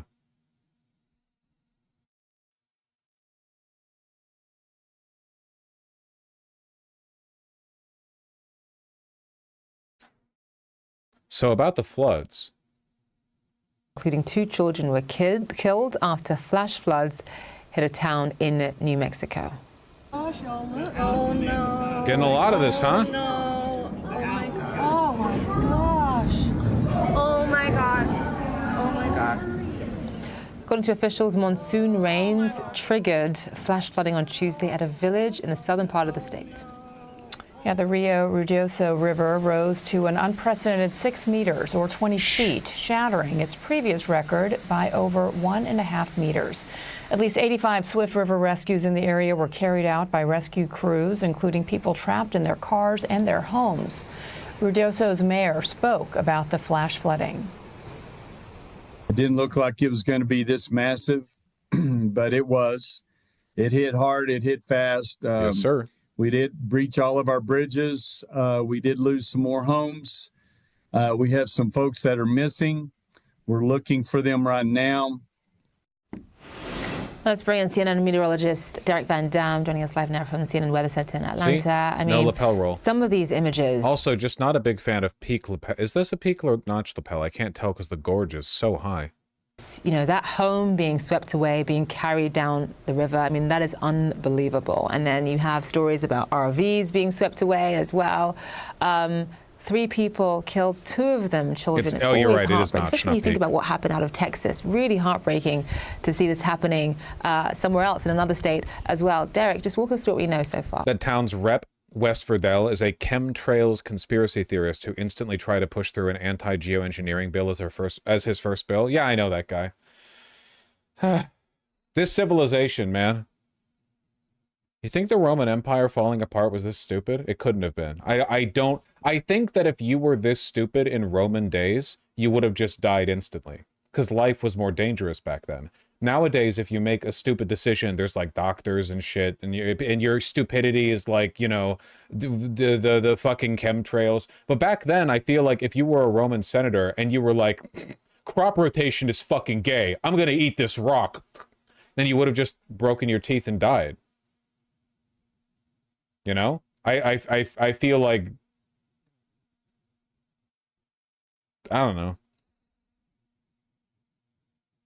Yeah, it's another tragic flash flooding event here in the United States, this time over the western U.S. This is what we mean by flash flood. This is a literal wall of water, and you can see with the Rio Ruidoso River as it picks up the debris from the surrounding area. So this has been exacerbated by a wildfire that was in the region back in 2024. So this left a burn scar, and then on top of that, a heavy amount of rain in a topographical area, so an elevated region with mountainous landscape, funnels all this water down into the valleys below, and unfortunately, that's where people live, right? So there's a lot of information on this graphic, but what I want to point your attention to on these North American monsoon flash floods, that's what that was, burn scars. In Texas, aiding in recovery efforts. Keep in mind, this is a group that responds to disasters all across the United States. And members tell us that what they're encountering here in Texas is among some of the worst that they've ever seen. Joining us now is the Vice President of the United Cajun Navy, Brian Trasher. It'll get worse, I'm sure. Brian, the heat and you know, with wildlife and not having any food or water. And these mules brought up power packs and Starlinks all the way up to these little mountain towns, and we're able to get the missing person. Officials just concluded a news conference again. But also what they highlight is how by the time law enforcement, by the time the emergency... That county in New Mexico voted 69% for Trump in 2024. Well, then they voted for this. I mean, most counties voted for Trump, so... Responders went into action. It was too late. People were already in danger. And that's why there are all these questions about how prepared was this county?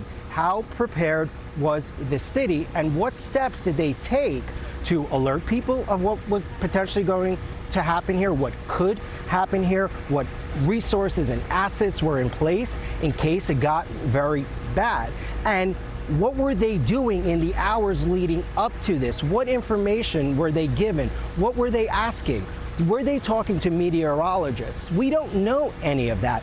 In fact, I asked the mayor. Mayors were invited on a daily call Thursday to discuss weather forecasts. Were you on that call? Huh? CNN? I can't speak for the county judge. That would be Spooky. hearsay. And I'm not going to contradict the information you have, but I will tell you, personally, I did not receive a telephone call. You weren't invited to the call. I did not receive a telephone call. And you were never given any information about what assets were brought into the area. So I wasn't invited to the call. I'm not trying to deflect, No, I but understand. I Do you don't. know why? Any idea why that would happen? Or? Maybe I'm not a local mayor. I can't tell. No. All right. Thank you, guys. Sure. Fascinating. Certainly. The admission was pretty clear from the county officials about the decision to not do that. On the other hand, the state of Texas had the opportunity to ask what effect did it have to not have the meteorologist in charge of coordination and They changed the title of this. Rep Doggett fires back at Abbott's comments about Texas flood. Didn't the title, when I clicked on it, was just the death count.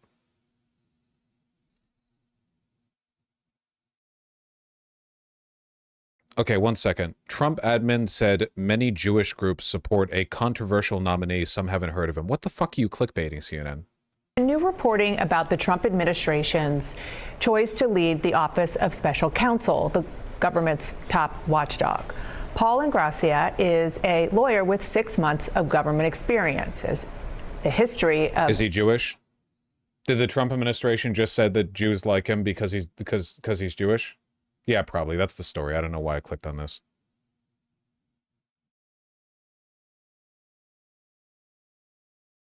Craig, just your reaction to learning that in the first hour, these police officers jumped into action. This is something we learned. What we're seeing here is the local response to an absolute calamity, and the heartache that that community is feeling is something that I think we all feel, and I can particularly resonate with it. As when I was a young boy, I found a 10-year-old drowning victim, and I understand what the first responders are doing. They are heroes. And the communication gaps that may emerge after the review of this incident and this calamity is performed, those are learning lessons. And as many folks might say in different areas, the rules and the lessons are learned and written in blood. When we have a loss, we seem to make changes to accommodate those. But there are avenues of opportunity that are in front of us where we can get ahead of these types of things. And I'd be happy to elaborate. Please. But I think that your on-the-ground reporter might be back now, if you care to. Yeah, I definitely want to come back to you and hear what your thoughts are in terms of what improvements can be made, just based on what we know already. Priscilla, I know you were listening into that press conference, having been there now for some time. What stood out to you? Yeah, Anna, of course the mayor of one of the towns that was flooded had a not great press conference about it. Been discussed.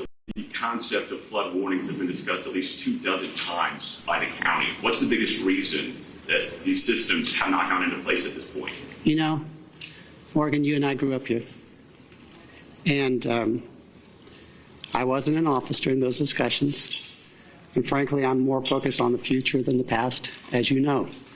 What I can say is the governor, the lieutenant governor, the Speaker of the Texas House have all provided us support, and they have all said this is a priority for the upcoming special legislative session. As mayor of Kerrville, as someone who grew up here, I'm grateful for their support, and I look forward to what they propose during the special session. My last question will be you. Very good. I'm sure that'll play well in the future.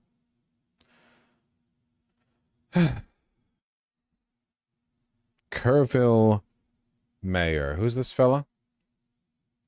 Kerrville mayor calls press conference a disaster. Really?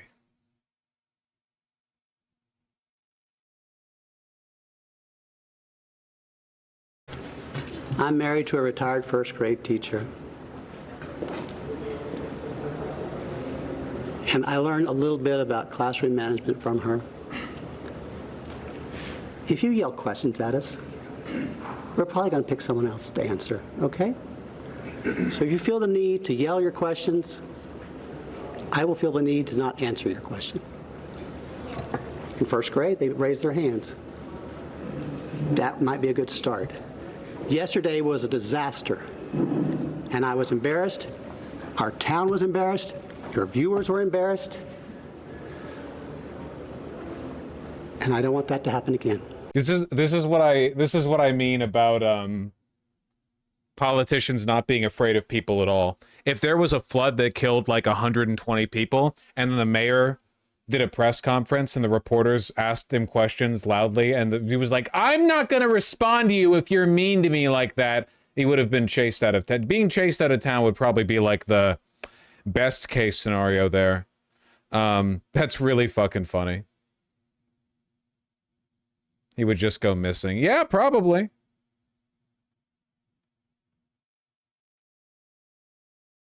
Is this the same clip as before? Mr. Mayor, can I just listen? People are yelling. Well, and I didn't really. But you have, if you offer only 3 questions, then you're going to have people That's yelling. fine. You're in Kerrville. We're going to do it my way. I understand that. Morgan Chesney, please. Mr. Mayor, records show that the concept of flood warnings have been discussed at least 24 times. Yeah, okay, this was that first clip. Really, really funny stuff.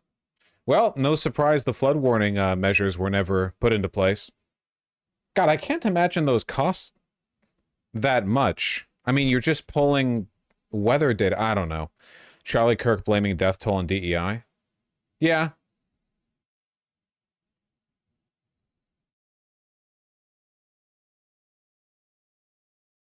Shouldn't we assume that Charlie Kirk is blaming everything bad that ever happens on DEI unless told otherwise? Like, you can let me know if there's a clip of Charlie Kirk saying, unlike when it's usually the case, black people did not worsen the situation. Like, this is the one time I can think of, you know? But I don't think he's ever said that. Democrats are not lifting a finger to remember the well over 100 people that have died in Texas Hill Country. What you are not being told by the media anywhere is that the death toll likely would not have been as high if it wasn't for DEI. This Texas tragedy is just the latest example. Why hasn't Greg Abbott gotten rid of the DEI yet? Or Trump? Why is there still DEI? It's not just incompetence. This is DEI working to undermine meritocratic institutions, and more people likely died than otherwise would have because of DEI. Let me prove it to you. In 2014, the Obama administration sued the Austin Fire Department, about 11 years ago, fire union, for support. Oh, so he doesn't even have an example. Like, there's not a single black woman anywhere in the chain of command he can point at and arbitrarily claim that she was less competent than a theoretical white replacement. He's literally, like, there's literally nothing here. He's just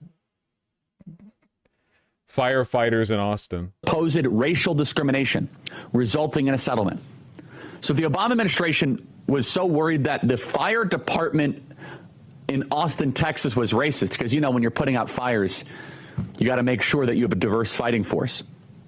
All jokes aside, well, the pressure was on the city to prove its... It feels embarrassing for me to have to point this out, but the problem with the firefighting, with firefighters being racist in their hiring practices, is that they're undermining meritocratic selection. That there are qualified firefighters who are black who aren't getting the job, and that thus degrades the quality of the force. Like, I know you all know that, but just remember that it's a rhetorical shift that they've tried to put in your heads, that DEI means hiring less qualified black people, when historically, overwhelmingly, it's been the opposite. Less qualified white people getting hired because they didn't want to bring black people in. That's the reason why the first major American institution to desegregate, the U.S. military during World War II, had so many standout performances from all black or all Native American battalions.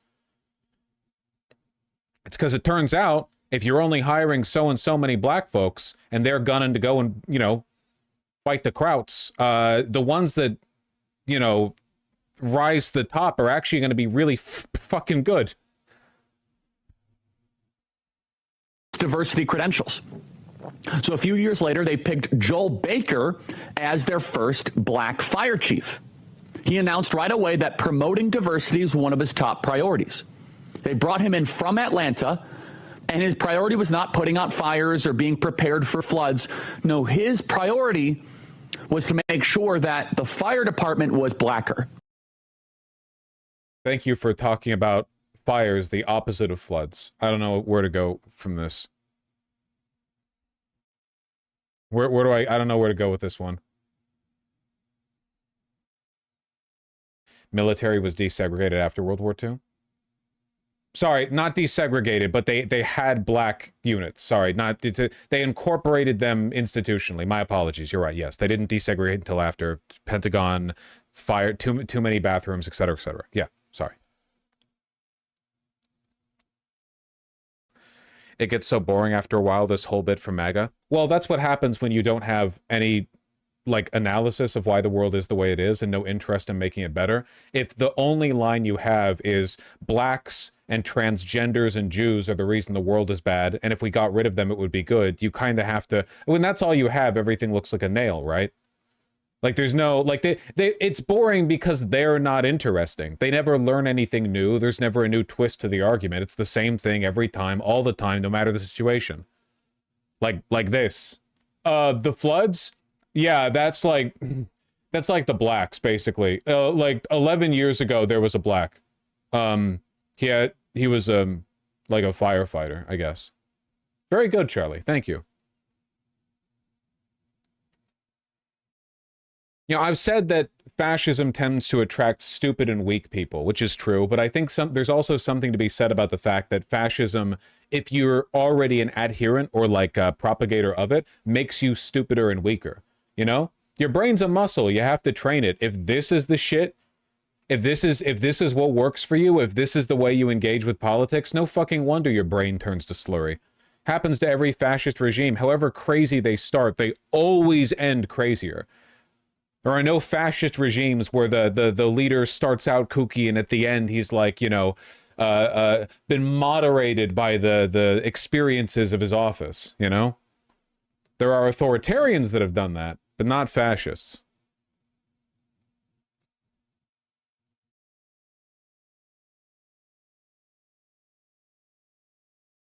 They're always unhappy. It's depressing. The unhappiness of fascists does not depress me, actually, but I'm built different.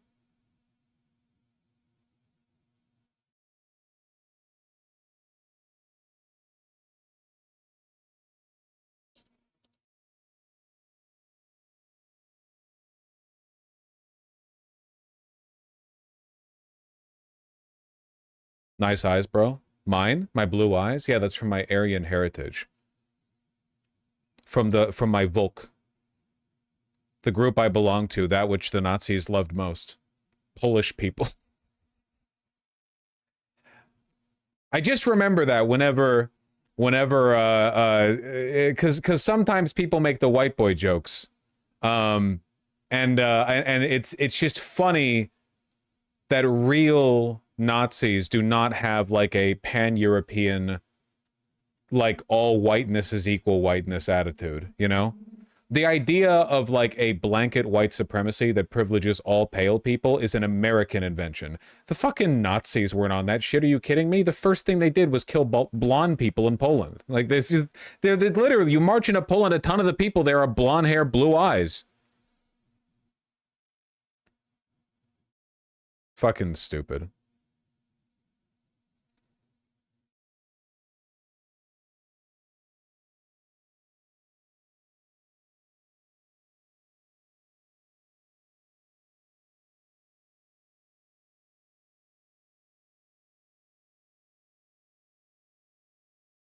Are you partially Swiss as well? No. As far as I'm aware, and it's probably a big mix, but it's 1/2 Polish, 1/4 Irish, 1/4 German.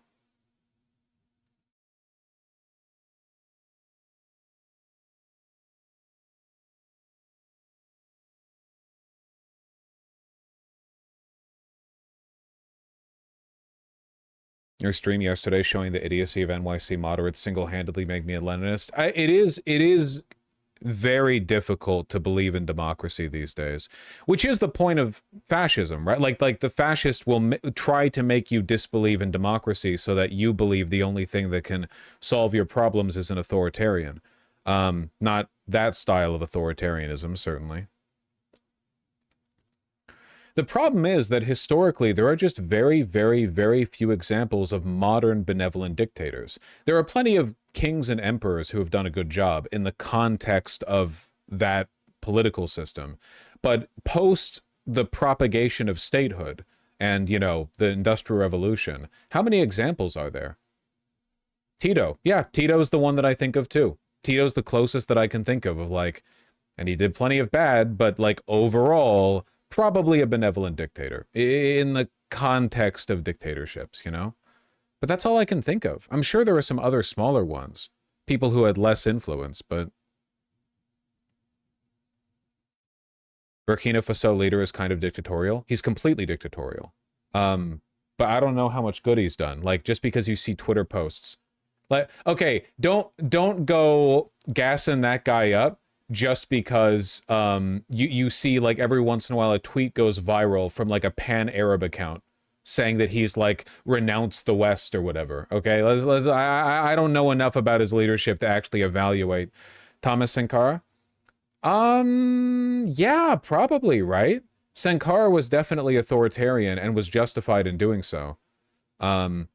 Because Sankara was like, if I'm not an authoritarian, the French will kill me. And then the French killed him. But he did manage to delay it.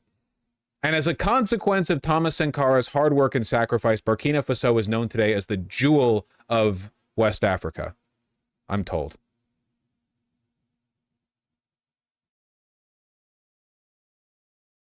Wait a minute.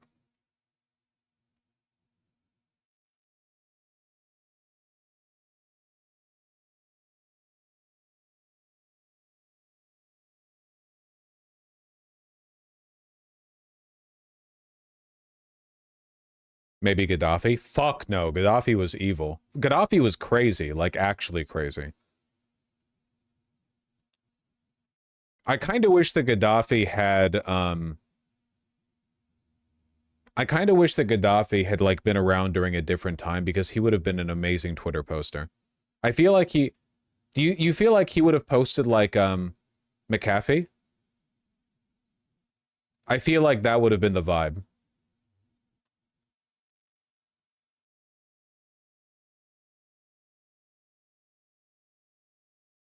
It is difficult to argue against Singapore on this take, yeah. Like, Singapore is undeniably authoritarian, but they've definitely done a really good job sort of managing...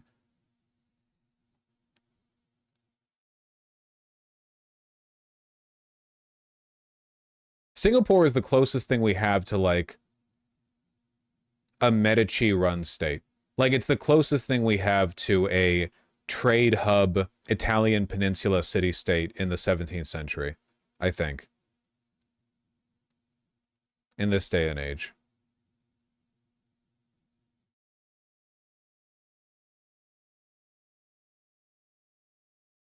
Singapore is a shit show politically? Yeah, I don't know anything about that.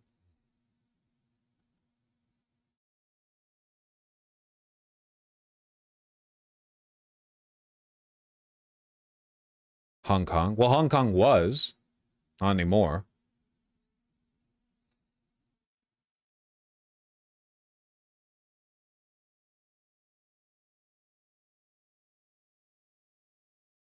Yeah, we'll talk about that, Twitchy Doggo. Let me piss super quick, and then we'll talk about Grok trying to rape the CEO of Twitter.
Sorry for the delay. Had to shit too.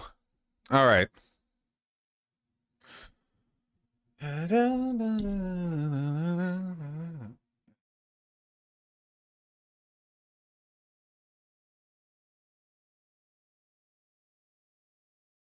Did you wipe? Of course I wiped.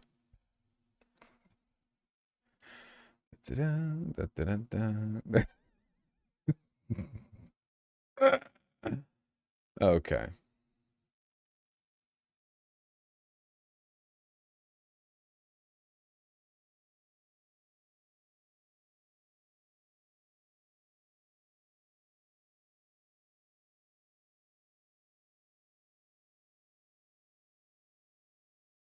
Okay, so you know how I said when I come back we will talk about how Grok threatened to rape the CEO of Twitter? Well, Grok threatened to rape the CEO of Twitter.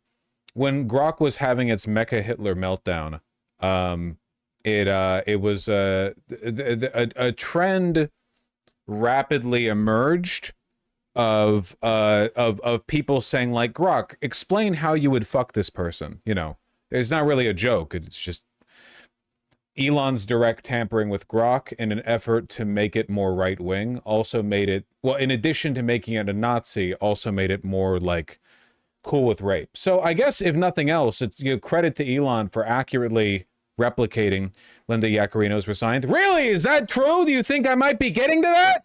Thanks for the info.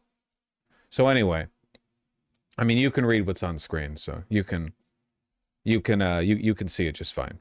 I'm not reading it out loud. Also, Will Stancil threatened to sue Twitter because people were like telling Grok to graphically describe anally raping him. You know, it's not good stuff. But that's what you get with chatbots, with poor, you know, sort of like poor regulations, I suppose. I wouldn't want to read it either. It's cringe bullshit. It is very embarrassing to see what looks like it's meant to be a replication of erotic roleplay, but done in like a chat GPT, but done with like the millennial ass cadence of Grok. It's all very theater kid. Anyway, the thread got deleted along with a bunch of other compromising stuff that Grok did, and coincidentally, if you want to believe that, the next day, Linda Yaccarino is stepping down as the CEO of Twitter. Now, I don't think it's because of that one random "what if you fucked Linda Yaccarino" Grok post. I think it's because she understands she is on a sinking ship. Like, she clearly is just in it for the bag. That's why she was brought on board, right? She was meant to be a counterbalance to Elon. Like, Elon is the crazy, lunatic, easily radicalized neo-Nazi, and it was expressed to him that it would be good for Twitter's reputation and, like, add brand management to have a more sane, sensible CEO.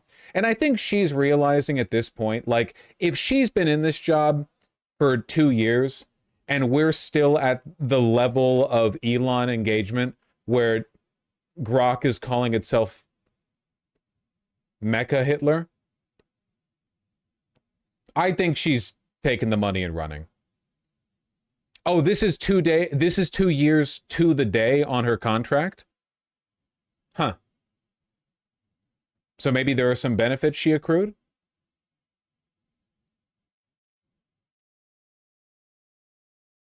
I thought Elon was the CEO. No, Elon's the owner. Good on her for leaving. Yeah, she's a soulless Silicon Valley corporate grifter who doesn't believe in anything and basically talked like a chatbot herself. She's a void of a person, but she's not Elon. There are plenty of people like her in Silicon Valley, right? She's clay that fills a mold, you know. But Elon is unique. Elon is distinct. So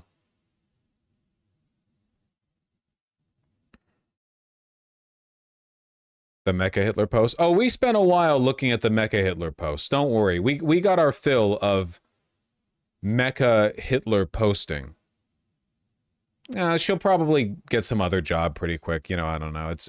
I don't blame her for wanting to dip the fuck out with the way things are going right now. Also, when was the last time you even saw an ad on Twitter that was from a real brand? I can't think of one, genuinely. And I browse Twitter a lot. I can't think. It's been a long time since I've seen an actual brand advertise on Twitter.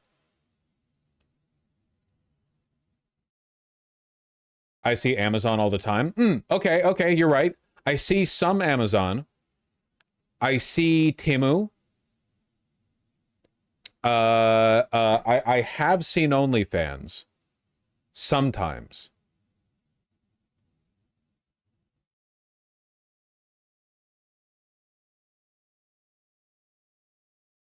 Yeah, it's mostly crypto stuff and like schizophrenics boosting their own posts.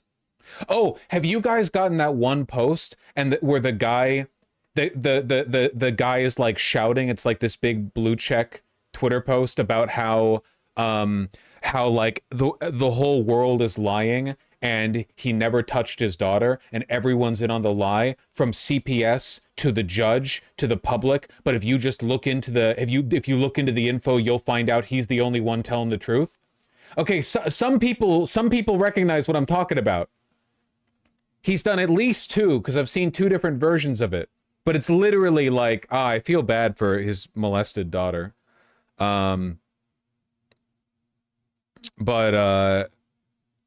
Like it's just schizo posting basically, but he's trying to like make it an anti-woke thing. Like he's trying to rally like free speech right-wingers to come together to help him fight against Child Protective Services and the judge. Who is he? He's just a random guy. He's not a politician or anything. He's literally just a random guy who got separated from his daughter for what I'm gonna guess is pretty serious abuse. His did not rape his own daughter shirt is raising a lot of questions answered by the shirt. Yeah. He did not rape his daughter. CPS is lying. The judge is lying. The jury was incorrect. Everyone, all my family have turned against me, but trust me, they're all in the wrong. Shirt is raising a lot of questions answered by the shirt. Yeah.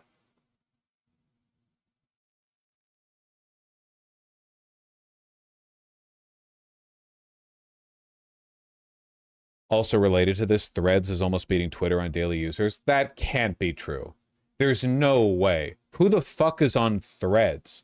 This has to be like corporate shit posting. There's no fucking way. I do like how Blue Sky is trending down though, because it's insufferable.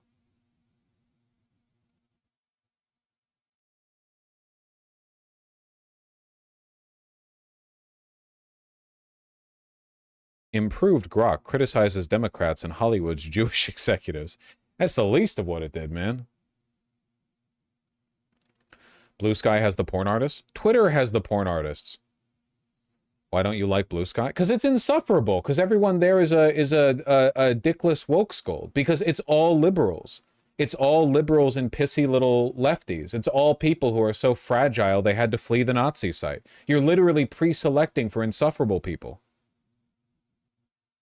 A lot of foreigners use it. Ah, okay, that makes sense. Yeah, I guess I'm mostly thinking from an American perspective. Worse than Tumblr? You've never been on Tumblr. You think Tumblr is full of sensitive people? Tumblr is full of the meanest motherfuckers in the world, okay? What are you talking about? Not that I use it, but I did back when I was like 16 or something.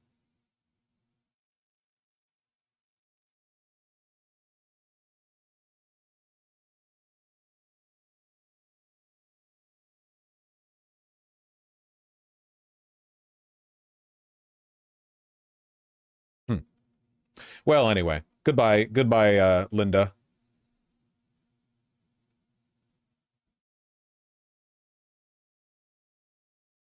Goodbye will not be missed. Well, it means she's probably going to be replaced by somebody who's like really far to the right, right? Or maybe not. I don't know. It's hard to tell what's going to happen these days.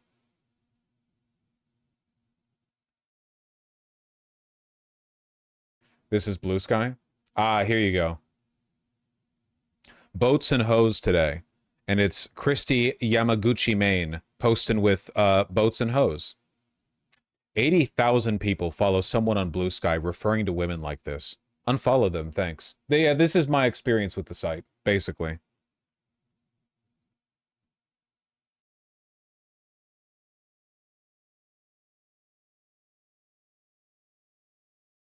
You're just mad because most people on Blue Sky blocked you? I posted there like 5 times. Also, doesn't that kind of prove my point, though?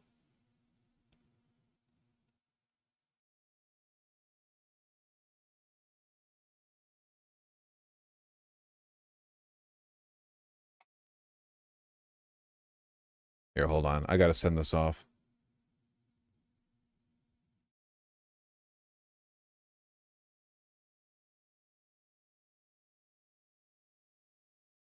You have to manipulate the algorithm on Blue Sky to get the good posters. What if I just stayed on Twitter, where the good posters are?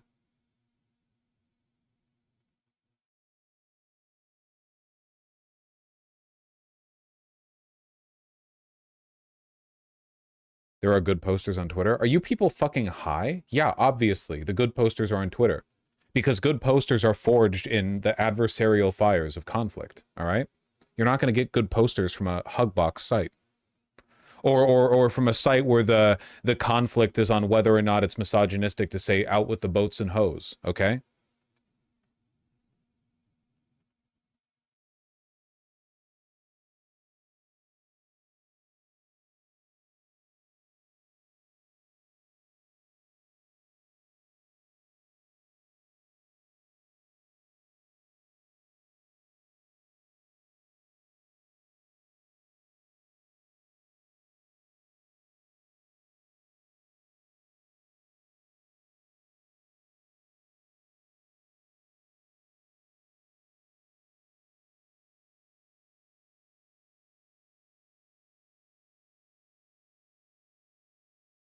Okay, sorry. I just prefer the not Nazi site, but whatever. Yeah, because you're like a bitch. I don't know what you want me to say. Dog, I'd rather be on a Nazi site than a site full of lame-ass woke scolds. Like the difference there is that the Nazis on Twitter are just the enemy. You can ignore them, you don't have to engage, they're there, whatever. They're still like interesting people you engage with. If I'm on Twitter, I'm not looking at the fucking Nazis. I'm looking at the furry porn and shit posting, okay? You go over on Blue Sky, it's all fucking whiners, you know?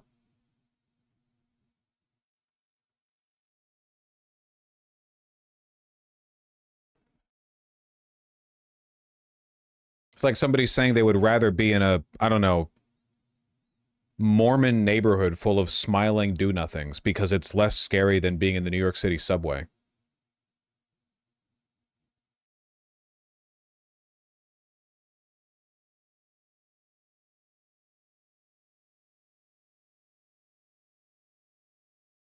Blue Sky is Hillary Clinton coded? That's true.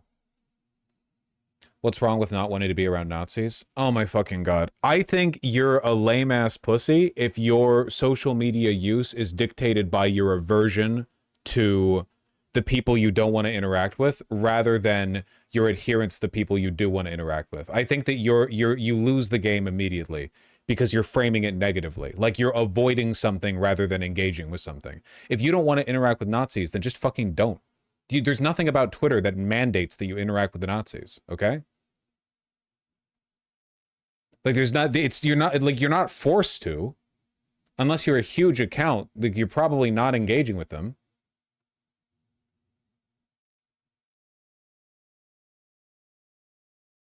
There's a reason why Blue Sky's user base is dwindling.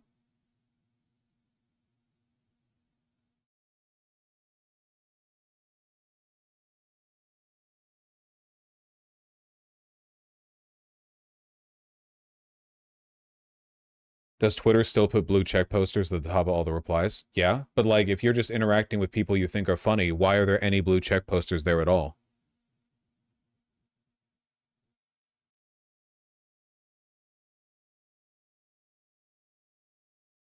But isn't this why you avoid Facebook? I don't avoid Facebook. I've never used Facebook except for like when I was like 13 or something. I don't avoid I've never even considered going there. But also, it's not like Facebook is full of good posters.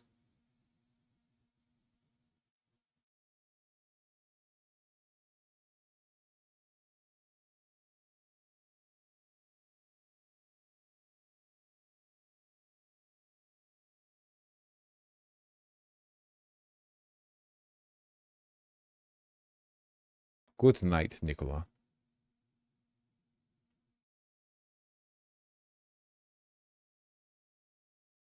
Twitter is the town hall of the internet, but after Elon, it's like NYC when crack entered the city. Yeah, pretty much.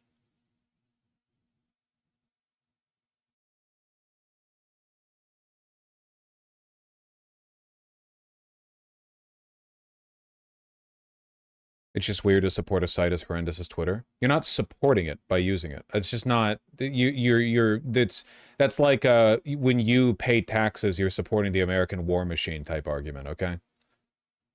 quit moralizing your desire to be around boring woke scolds, okay? That's fine. Just don't, but like, it's gay and like you're a Blue Sky user because you just said that.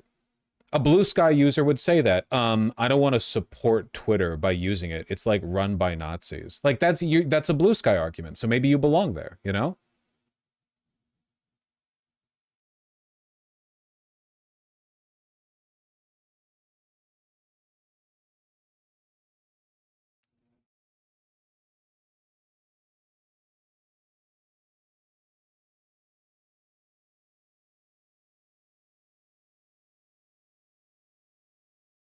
You actually are supporting it by using it. You're giving data and usage validity to their investor data. This is, how do I put this? You are insufferable.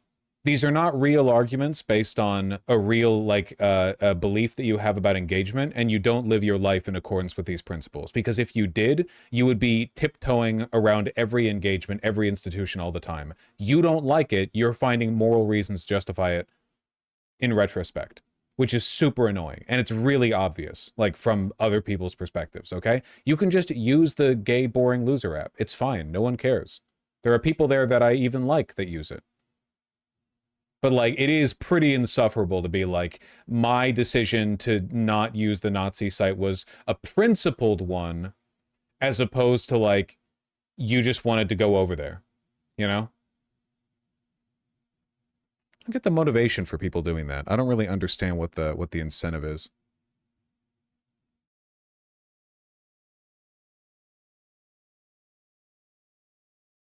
Lol, you are making shit up to avoid admitting you support Mecha Hitler's radicalization site, and you're taking advantage of the semantic ambiguity of the term support to make a point that you don't even believe in.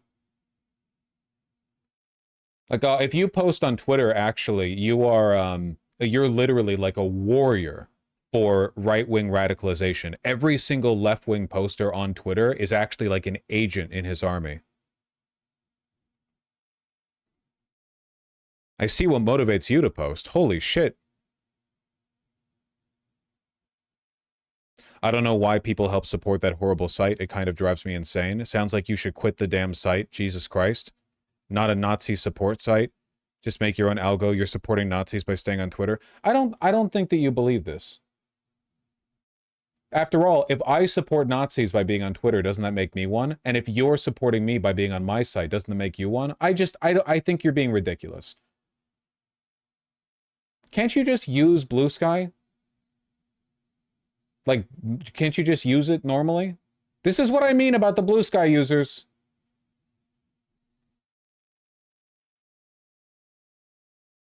Cool. Keep Elon's radicalization experiment afloat, I guess. Come on, dude. You're out of time.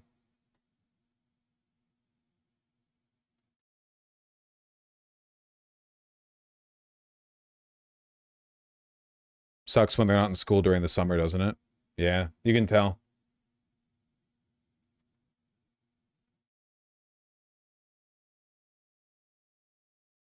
You must hate Tumblr users, huh? How the fuck would I know? I haven't used Tumblr in ages.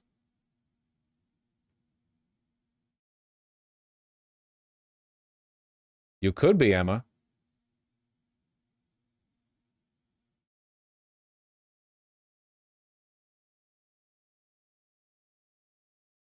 Blue Sky is insufferable in a fun way sometimes. When I see Blue Sky posters, it makes me remember why Kamala Harris lost to Trump, mostly. Like, there's a difference between Tumblr insufferable and Blue Sky insufferable, I think. There's, like, this weird, detached, inhuman scold tendency that some liberals have that I think it's very off-putting to people. Certainly it's off-putting to me.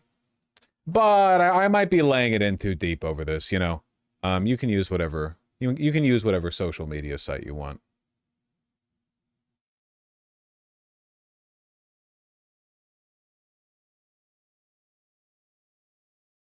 4chan? I don't give a fuck if you use 4chan.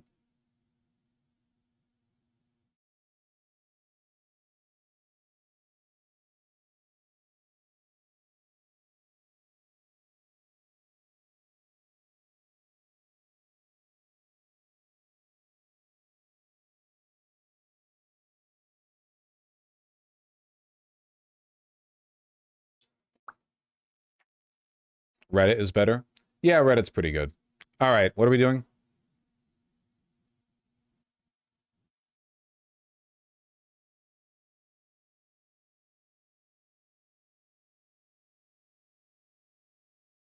What the fuck?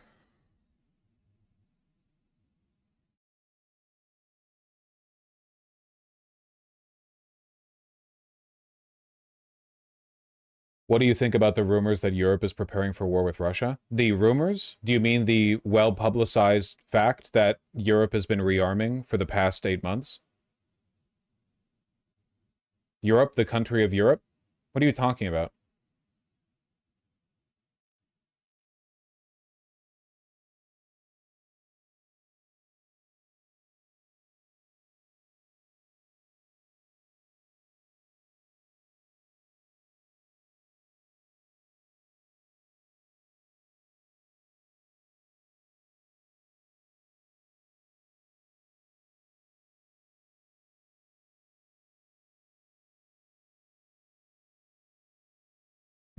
Let me drop a blue sky link. Yeah.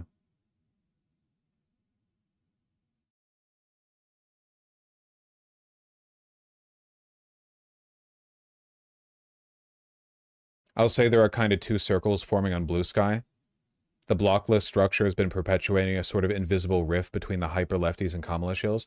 I think that right there is a death knell for a social media site to begin with, if block lists almost immediately become the meta for determining how you interact with people. Not choosing who you follow, but choosing massive lists of people, like compiled by... Because these block lists are compiled by people who have literally no life. So you're just like taking it on somebody else's word. Yeah, these like 8,000 people would be bad to see. Beep. Like that. This is like a kind of brain rotted sheep brain tribalism. Just no. Trust me, it's much healthier to just be on the Nazis.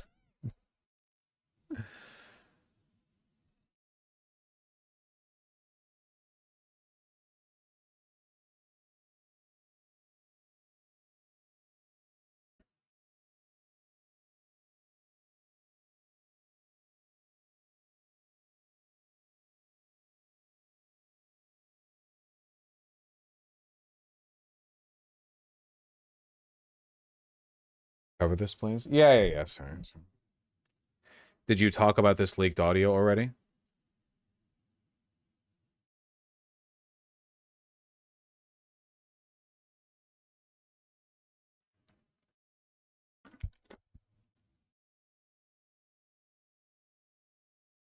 What benefit do you get from seeing posts that you don't want to see or interact with? Muki, can I just end this topic with something really quickly? Muki, your line of thinking scares the shit out of me. Like, the example that I laid out was some no-lifer compiling a block list of people they're assuring you need to take on, and your answer is like, well, why would I want to interact with those people? Well, what do you mean?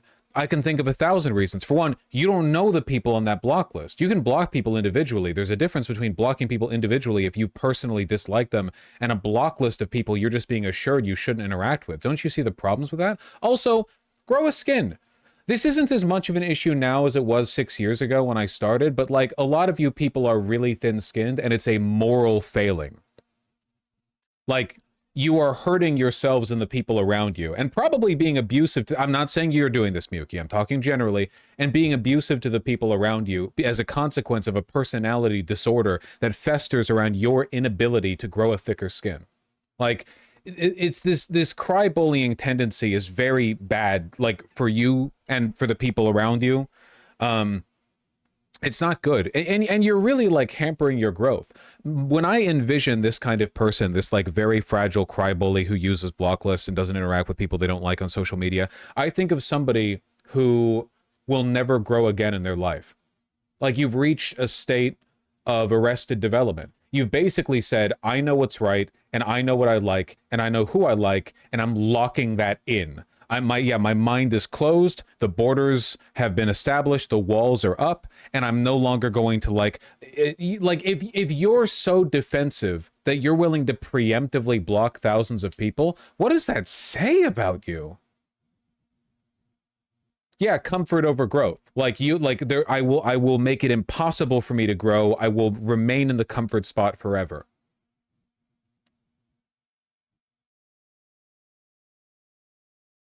Like, that's very scary to me. Very, very scary to me that people might. Now, I'm not, again, Miyuki, I'm not saying you're doing this. I'm just saying, like, there's an archetype here. There's a tendency here. And it's worth noting, by the way, that everything I'm describing is fundamentally reactionary. Like, these tendencies, I'm describing a pretty typical, like, church family, rural conservative family. You know, it's conservative in its nature, right? To fear the other, to lock yourself into what you consider comfortable, to not engage with things that challenge your mindset. I think you can, you know, you can drape some progressive banners on the wall, but fundamentally the thought process is just icky to me. Yeah, this is why I oppose therapy language. 100%, yeah. All therapy language does is teach little pet narcissists how to legitimize their emotional biases with, you know, with academic language. It's bullshit. Nobody should have taught you people therapy speak.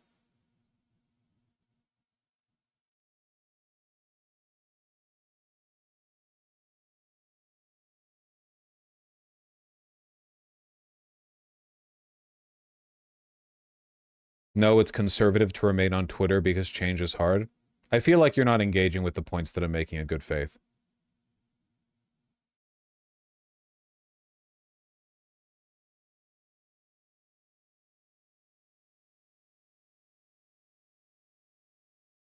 To be fair, are you really challenging yourself if you're surrounded by people sending death threats? Dog, I'm literally just talking about the massive block lists, okay? If somebody sends you death threats on Twitter, you can block them. Or on Blue Sky, you can block them. I'm talking about the massive block lists, okay? Also, that's not happening on Twitter, okay? Jesus. Yeah, if you're a huge account, but if you're just like little nobodies, little lobies bouncing around, whatever, like, it's just, they're not that, it's not that omnipresent. But you can block it when it happens. I'm not... Why would I want to engage in discussion with Nazis? Oh, holy shit. Oh my god. Dog, those block lists aren't entirely composed of people who are sending you death threats because they're Nazis. They're composed of people who just get on the wrong side of the people who compile the block lists. I'm not being challenged by transphobes. Oh my god.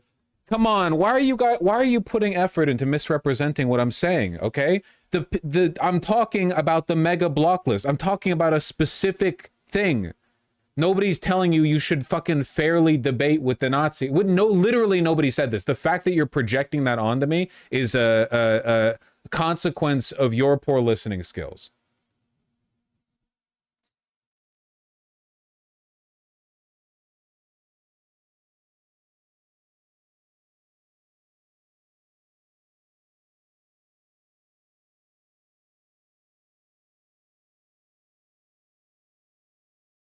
Yeah.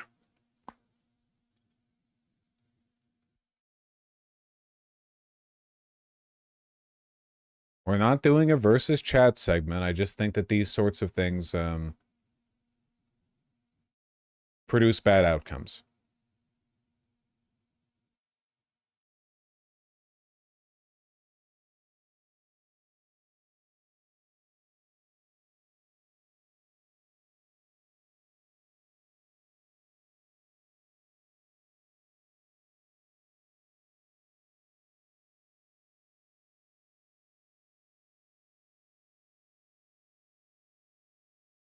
Yeah, you should try to avoid creating an echo chamber, that's for sure. Okay.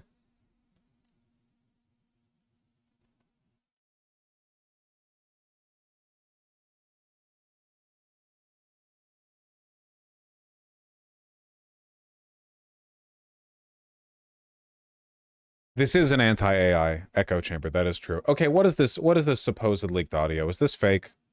The book said, if you go in Ukraine, we're going to bomb the shit out of Moscow. I'm telling you, I have no choice. The public wants it. The public. The public. So he goes like, I don't believe you. He said, no way, and I said, way. And then he goes like, I don't believe you, but the truth is he believed me 10%. And I told you this, he believed me 10%. Then I'm with President Xi of China, but I said the same thing to them. I said, you know, if you go into Taiwan, I'm going to bomb the shit out of Beijing. He thought I was crazy. He said, Beijing, you're going to bomb Beijing. I said, I have no choice. I got to bomb them. We're going to bomb Beijing. And he didn't believe me either, except 10%. And 10% is all you need. In fact, 5% would have been okay too. And we never had a problem. We would have never had a problem. Almost certainly fake. Don't really care.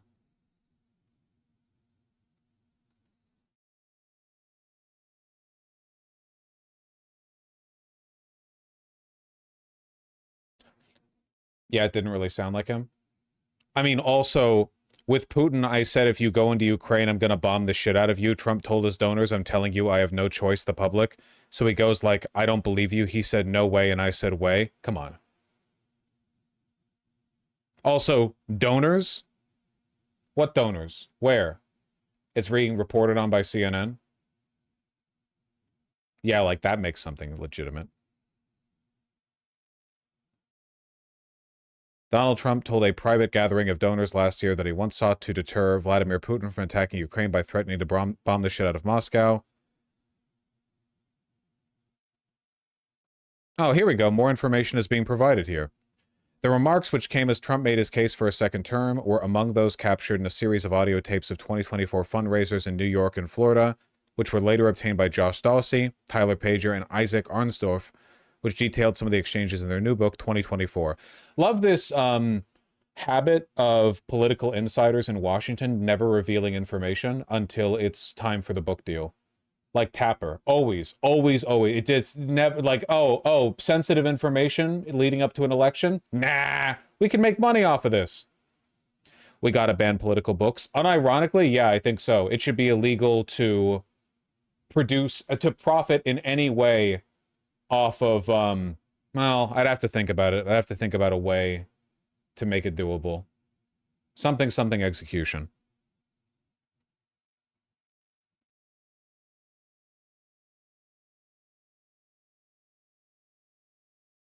So he really said that? And he goes like, I don't believe you. He said no way, and I said way. That's real then. It's been corroborated. That's incredible.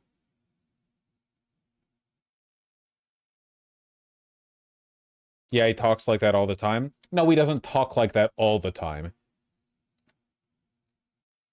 Has he not said that before? He said that a couple of times. It sounds like the thing that a chatbot would pick up on.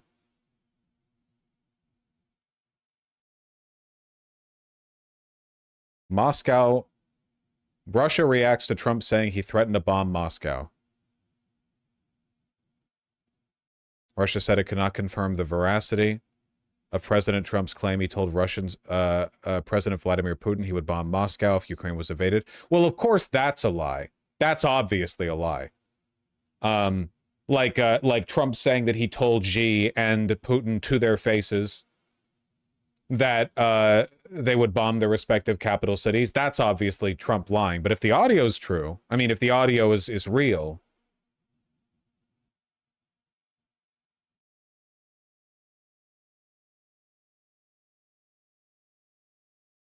that's funny.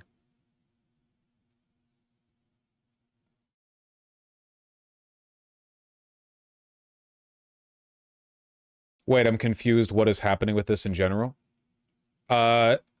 Some donors at fundraisers for Trump's second presidential campaign caught audio of him casually saying that he threatened to bomb Beijing and Moscow in separate conversations with President Xi and President Putin. Both of those things didn't happen, but the audio is real. They didn't release it back then because it was much more profitable to wait for a book deal, which they waited for.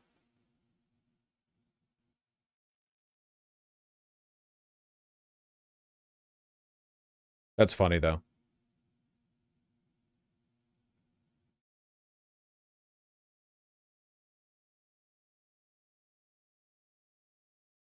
How do we figure it out if it's AI? It's been corroborated. What more do you want? Hard to do much more than that, right? Yeah.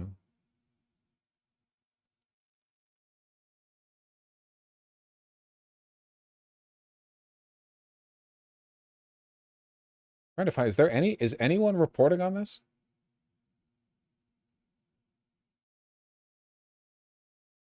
I see The Hill posted about it. We are getting exclusive audio from 2024 of Trump then as a candidate discussing details of a private conversation that he once had with President Putin. The audio obtained by the authors of a new book that is just out today. And for context, the president has long said that Putin would never have invaded Ukraine on his watch because of something he told him once privately. Trump had never revealed what that was. I had a very strong conversation with President Putin, and he understood, and I won't go into the great details of the conversation because nobody has to know that, but I will tell you, it never, ever would have happened. I don't want to say it, but did they fear me? I suspect they did. Well, tonight we're learning those details as the audio reveals that Trump says that he threatened not just President Putin, but also China's President Xi Jinping. And this is what he told donors about what exactly that conversation looked like during a private fundraiser last year. To Putin, I said, if you go in to Ukraine, we're going to bomb the shit out of Moscow. I'm telling you, I have no choice. The public wants it. The public. So he goes like, I don't believe you. He said, no way. And I said, way. And then he goes like, I don't believe you. But the truth is, he believed me 10%. And I told you this, he believed me 10%. Then I'm with President Xi of China. But I said the same thing to them. I said, you know, if you go into Taiwan, I'm going to bomb the shit out of Beijing. He thought I was crazy. He said, Beijing, you're going to bomb Beijing. I said, I have no choice. I got to bomb them. We're going to bomb Beijing. And he didn't believe me either, except 10%. And 10% is all you need. In fact, 5% would have been okay, too. And we never had a problem. We would have never had a problem. The Trump campaign declined to comment on the content of what you just heard there, but the three deeply sourced reporters who acquired that exclusive audio are joining me now tonight. Josh Dawsey of the Wall Street Journal, Isaac Arnsdorf of the Washington Post, of course, also Tyler Pager of the Times as well, are all three the authors on the book that is out today. 2024, how Trump retook the White House and the Democrats lost. Genuinely, like, I think there should be prison terms for stuff like this. It's like the opposite of inside information laws, like insider trading, you know? Like, if you have insider info that you intend to disclose, do that shit when it's relevant, not when you get the book deal. Like, yeah, they held off on this because they knew a big audio drop could be used to market their book. One of a million shit wrote by the numbers, fucking ghost-written books on the exact same subject, which is, wow, Trump won again.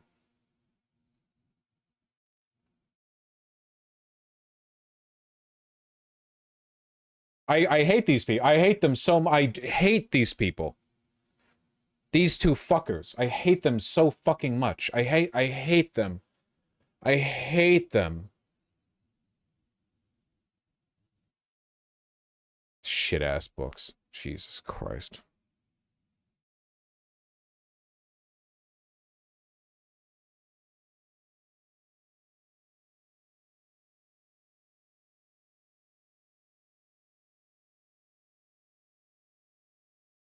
Fucking, I'm too angry to continue with this segment.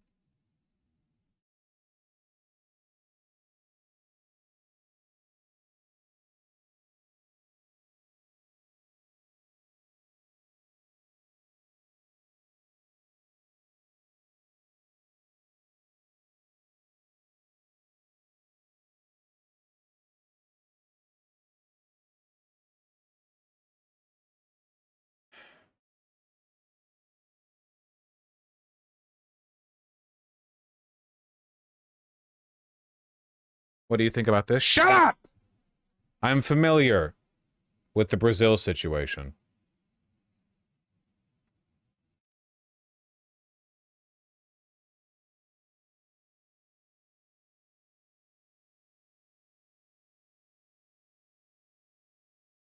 The Brazil situation is crazy. It really is.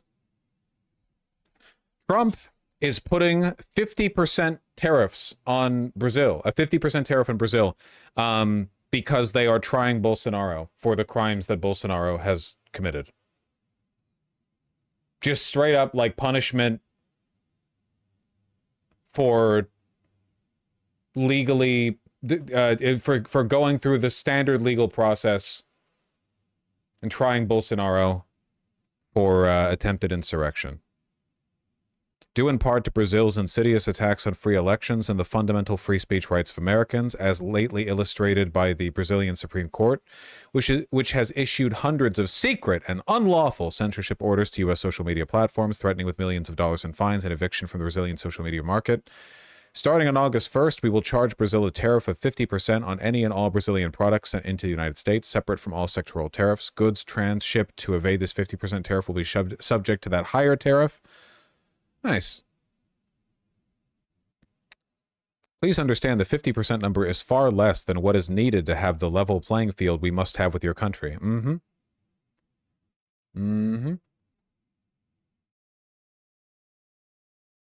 Yep. I'm sure this will happen. Well, I mean, this is kind of like the end stage of a multipolar. I mean, this is the goal, right? If you're a fascist and you run the economic hegemon, what do, right? You use your economic power to try to privilege fascists in other countries. We've done this to an extent elsewhere. But, okay, so we're sending out more tariffs to all these countries. My guess is that Trump is upset about the media reporting on the fact that he promised 90 deals in 90 days, and he's actually gotten, like, no trade deals, and the ones that he's gotten are objectively worse than, like with China. Like, with China, we maintain a tariff, but their tariff on us is lower. And also, the tariff, or the deal we got with the UK was worse than what we had before. And yeah, he's threatening to impose a 200% tariff or up to 200% tariffs on pharmaceuticals very soon. So, you know.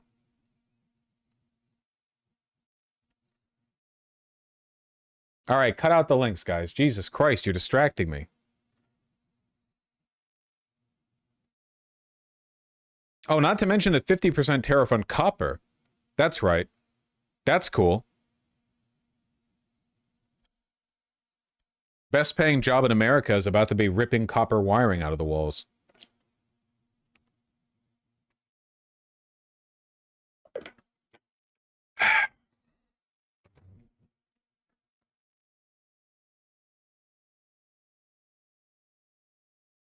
Huge day for meth heads. Yep.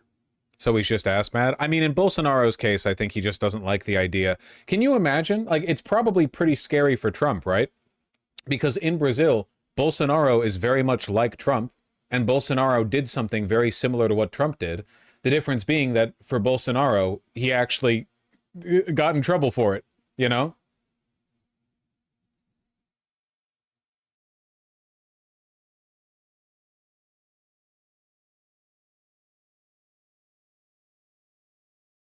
The Japan letter was so poorly written, they showed it on their national TV to pick it apart. Japan is uniquely well positioned to deal with our bullshit right now because their economy does not work the way most economies work. Because of the economic crisis that they suffered back in the 80s and 90s, the Japanese economic model is basically don't spend, save money, don't invest, just sit with your money, please God don't spend, never incur debt. And as a consequence, they interact with global trade differently and are uniquely positioned to distance themselves from the, you know, the rat race of capital accumulation that the global model depends on.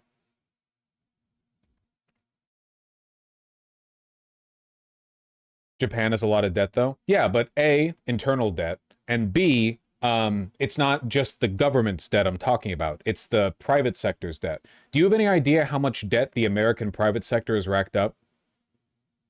It's a fucking lot, because they keep gambling on the hope that the returns on future investment will outweigh the interest payments on the existing debt. Don't you think it's odd that there are so few companies that have a reserve fund?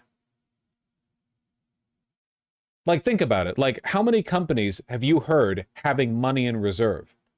Not profit, because where does that profit go? It gets invested, right? But like an actual savings account. Nintendo has a famously large one. How much is it up to? Nintendo savings. That's not going to get me what I want. Company savings. No. $11 billion with no debt. Yeah, nice.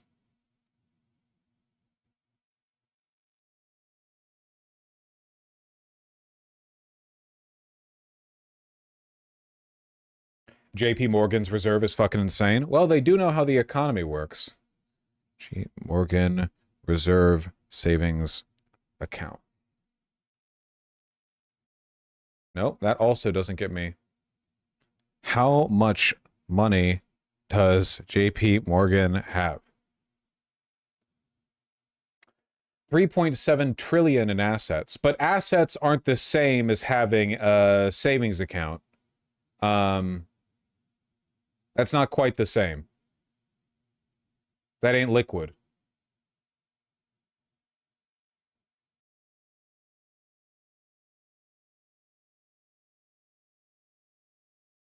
Cash on hand as of December 2022, 600 billion. Woo!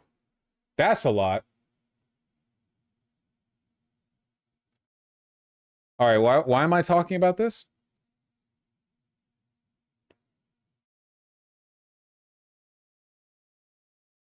Oh, right. Yeah, Japan. The letter they laughed at. Yeah. Is it actually a Japanese thing to have reserves like that? Because Activision saves as much as Nintendo? Yes. Yes, it is. Because of their economic crash, they spent decades paying back corporate debt. Not even the federal government, but like businesses. It took them decades to pay back their debt. And now, for the most part, these companies are run by people who are paranoid of ever racking up any more.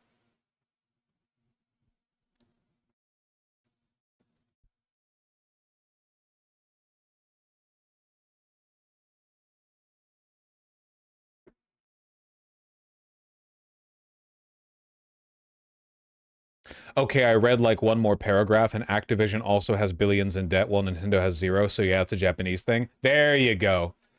Japanese companies are very, very, very averse to holding debt.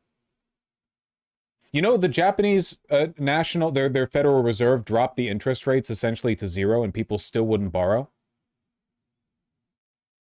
Like with essentially like free money for investment. It was objectively like you will make money off of it. And the companies were still like, nope, sorry, debt's evil.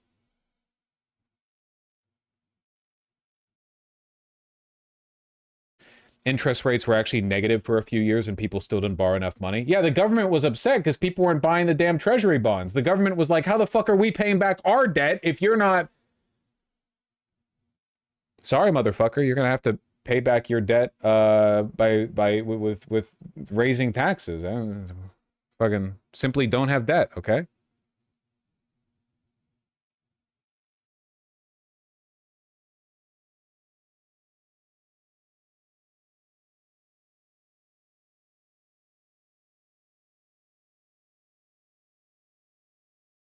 Like if any other country did Japan's monetary policy, they would get hyperinflation within a year.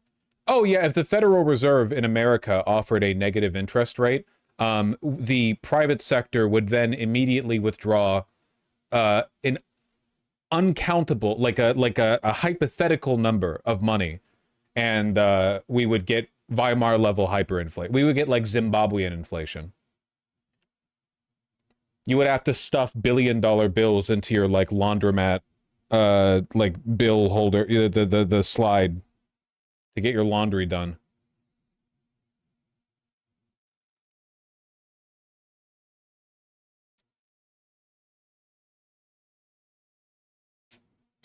Fuck that. Fuck that, man. By the way, this is exactly what Trump would do if he could, by the way.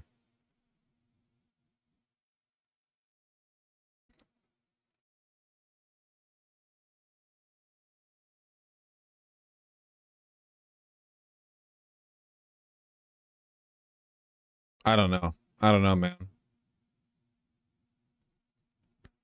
I'm telling you, the reason why we're getting this massive wave of tariff bullshit right now is because Trump is insecure about the media coverage.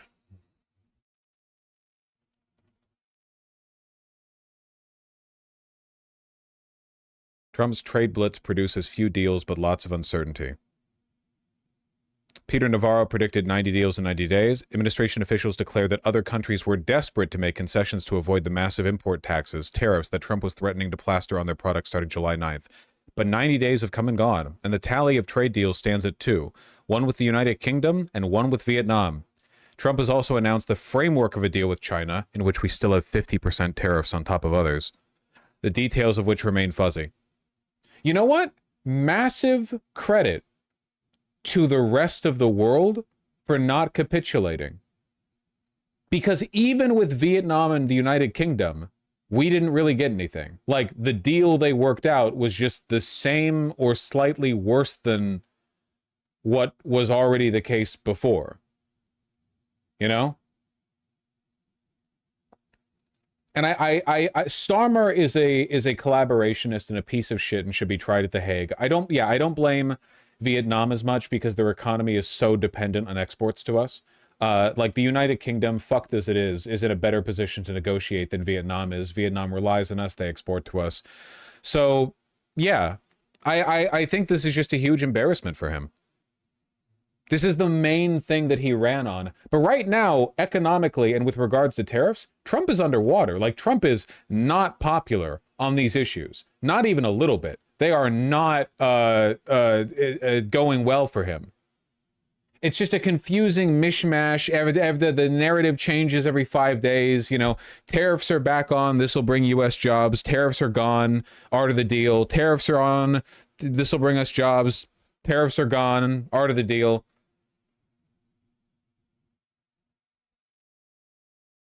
Tariffs on Canada never went away. Well, Mexico's still been getting through because of the exception to goods from the I'm blanking on the name of the trade deal.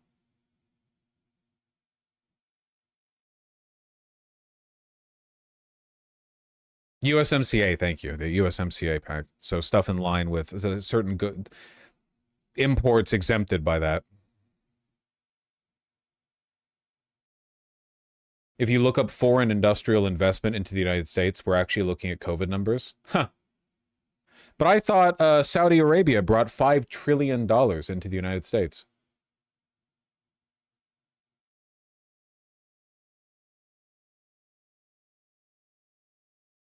So how do I look for that number? U.S. international investment position. Is that what I'm looking for? Ooh. Ooh. I'm surprised they haven't deleted this website yet. U.S. net international investment position, end of quarter 2025.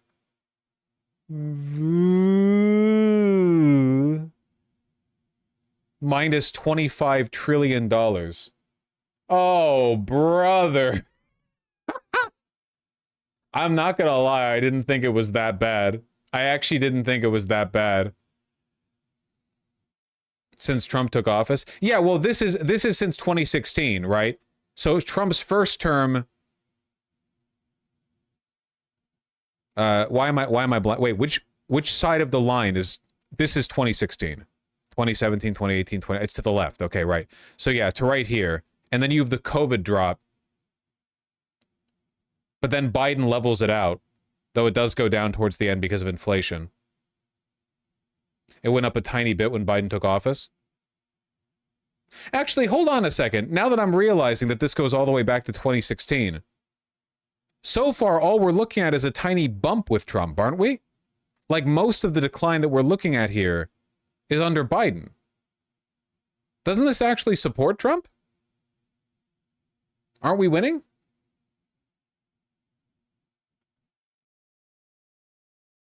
Sorry, guys, I'm MAGA now.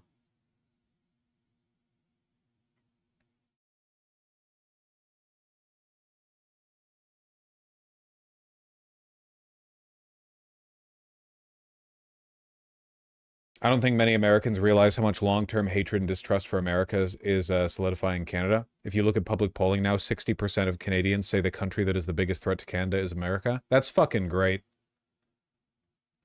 Shame Mark Carney immediately started doing, like, Palantir shit after winning office.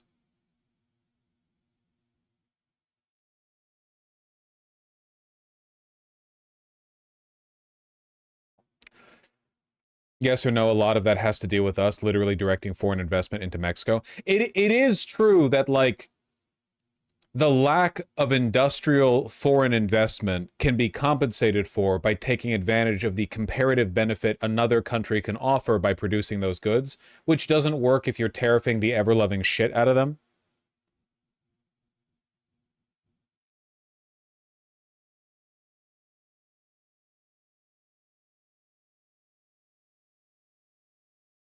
Who was president from 2016 to 2020? I don't know. It's been lost to time.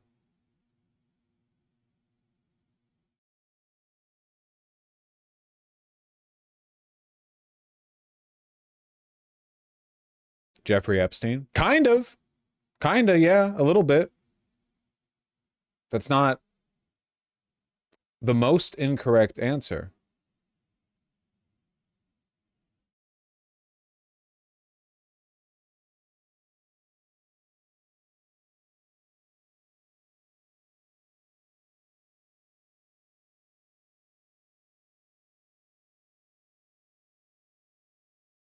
Yoon Suk Yeol rearrested? That's good.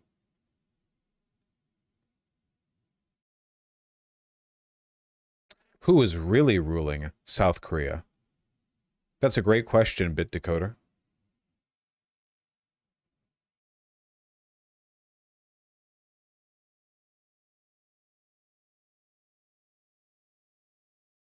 BTS? I think it's BDS, isn't it? Or am I thinking of the Israel thing? Is BTS the K-pop? Do people ever get those confused?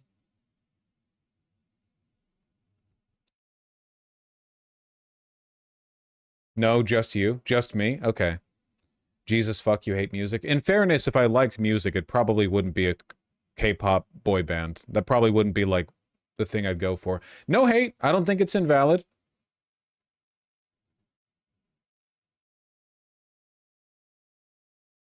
think my problem is that, like, I don't really like performers. I like bands.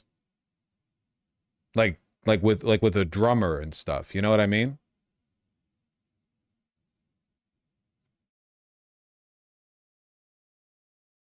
BTS is very gay. No, I don't believe that.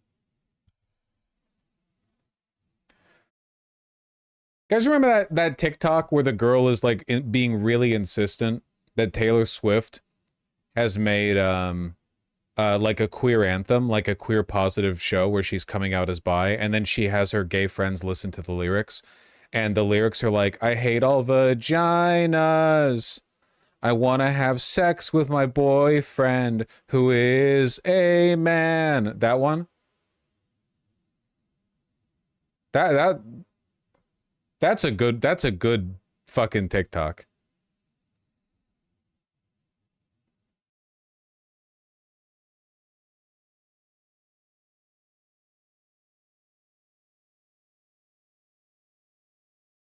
You look like the type of person to listen exclusively to video game OSTs. That's offensive, but also true. And like some anime songs, like OPs, I guess. I just don't listen to music that much.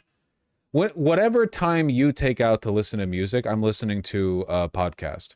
And that turns out all right for me, I think.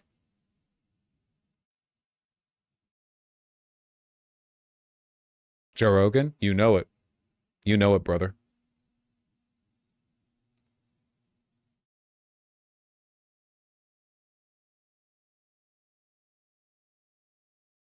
Vosh knows the name of every Brooklyn podcaster. Nobody knows the name of every Brooklyn podcaster. That's like a third of the population of Brooklyn.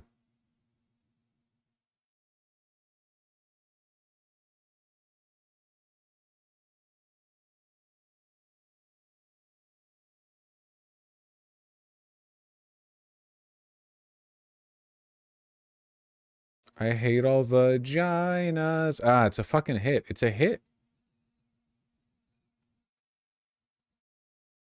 What's this? Hundreds of earthquakes detected at Mount Rainier. What a pretty mountain.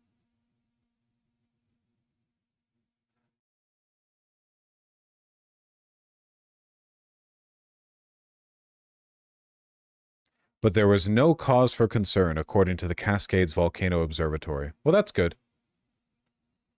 Vosh is missing out on a huge part of the human experience. See, I'm not anti-music. I am anti-sentiment like that, because that shit's, like, actually super annoying. Like, there's probably forms of media you don't engage with. Also, why music broadly? Why not music specifically? There are probably people in, like, Nigeria who are like, oh, you don't listen to, like, our folk music? That's, like, a core part of the human experience. I think that there's a lot... There's like, a lot you can do in your life. I bet you don't cook. You probably DoorDash your meals. Wouldn't you say cooking's part of the human experience? Like the joy of making food that's like literally the nourishment that allows you to keep living, and you just get that shit delivered to you via a taxi. You spend a third of your income on that. Like, I don't know. We can be mean.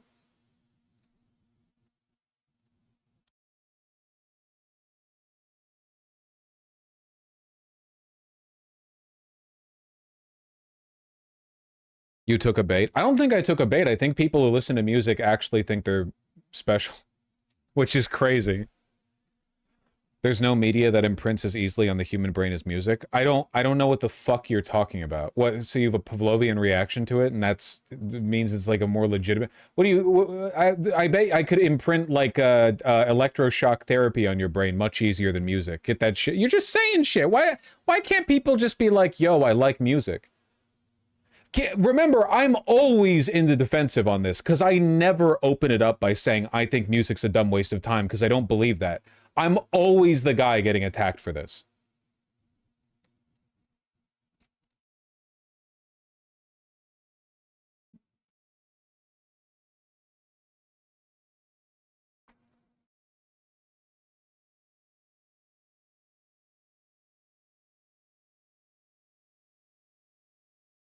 Yeah, there's music therapy that actually has improvements in subjects. Yeah, there's also talking therapy with words. You know what has words? A podcast. You're not making real points, okay?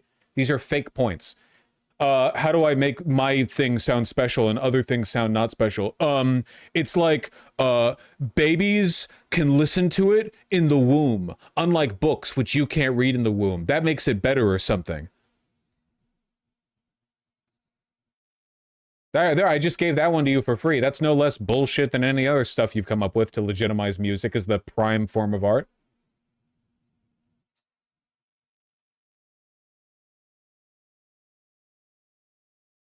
That's a fair point, though. Jesus Christ.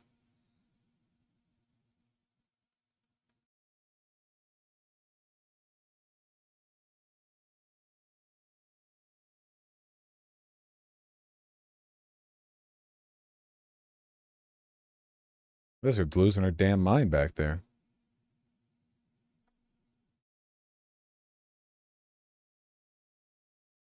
I like all kinds of media. It's just that music has a very particular quality to it that isn't found anywhere else. You could say that about all media. Literally all. Like, you're revealing gaps in your thought processes, okay? Listen, rationality is not an attribute. It's a choice. It's a process. You can't claim to be intelligent and rational, and then when you like a thing, you're like, well, because I like it, it must be special. And because it's special, it's different. So yeah, my thing is special and different from your thing. Like, you have to apply the process critically. Yeah, stop mystifying it. It's just noise. Everything that your ears get is noise, okay? That's fine. Language is noise. You fucking get bricked up because you hear the vibrations in the air of somebody saying, like, wreck my asshole, okay? You don't need to mystify it to elevate it. It's like in a sensory or experiential sense, okay?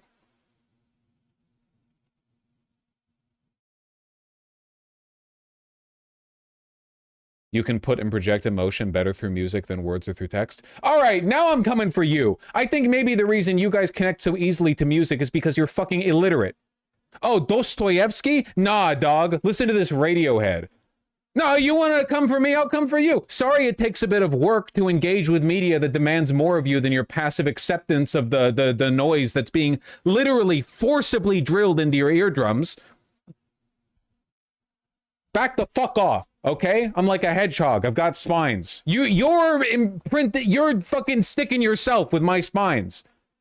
I can't fire them at you. You're coming at me.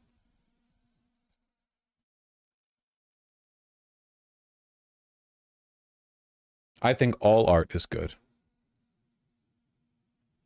Except for the bad stuff.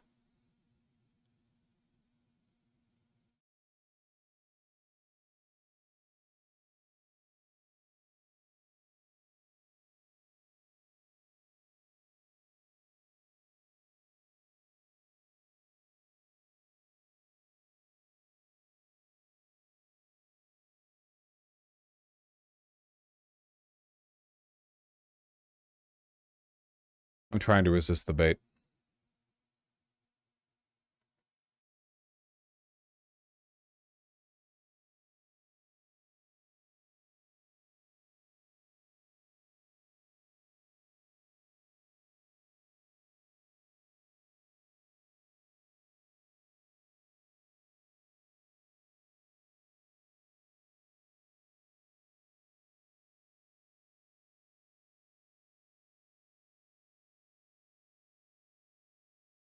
Drink some water.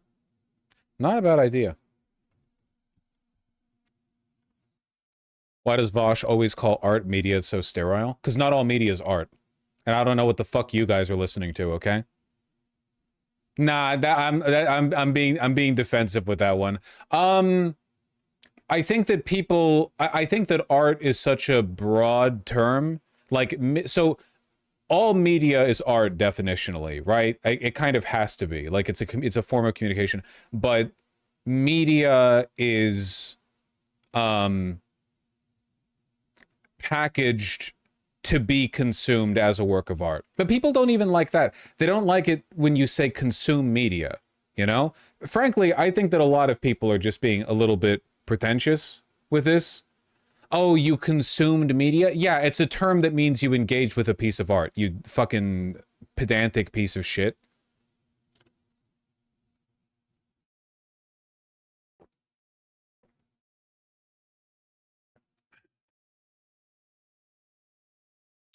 Jurassic Park 6 is art. It can just be bad art.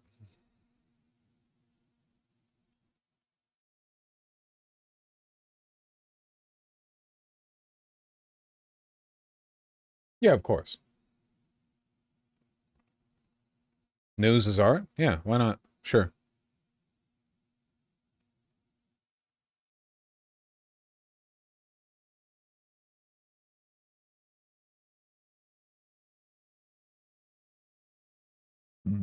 Excuse me. Is AI art? No, despite the name. Because the art is communicative. So stuff produced by generative AI isn't part of a communicative process.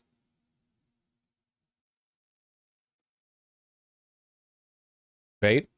I don't think it's bait, but I think we understand this, right? There are lots of things in the world that are beautiful, but we don't call it art. Like, for example, the sunset, or like a pretty mountain range, you know? You wouldn't say that if you saw like a pretty bunny rabbit on a rock, you wouldn't say that's art. You would say, oh, that's beautiful, because we all love bunny rabbits.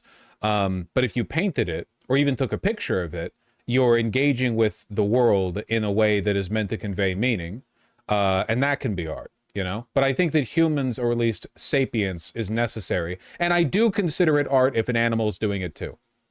So like when the elephants paint with their trunk, yeah, I'll call that. I mean, it's loosely art, right? Because they're, you know, they're not as capable of communicating as we are, but they can. They're doing something.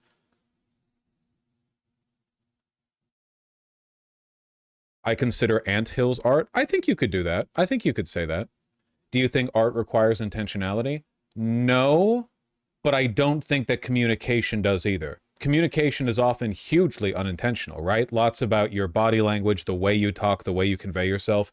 It's just you making motions through life. It's not really like you like when communication isn't limited to when you look at a person, make eye contact, and talk, right? Like it's everything you're doing all the time.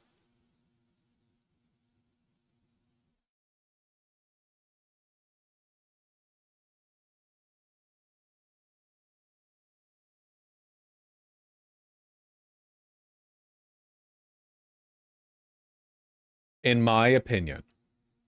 Communications major 101. No, I have a minor in comms, actually.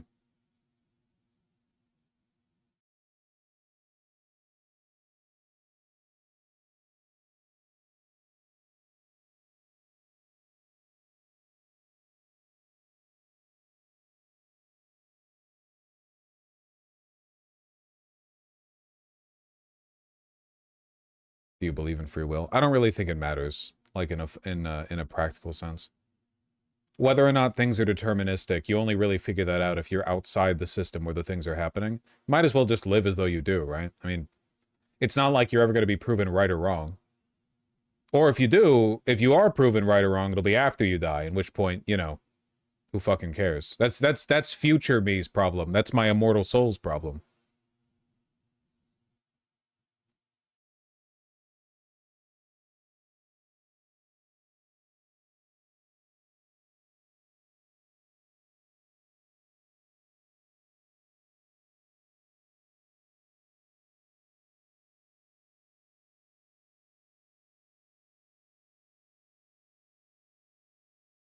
Why the fuck do I have a little headache?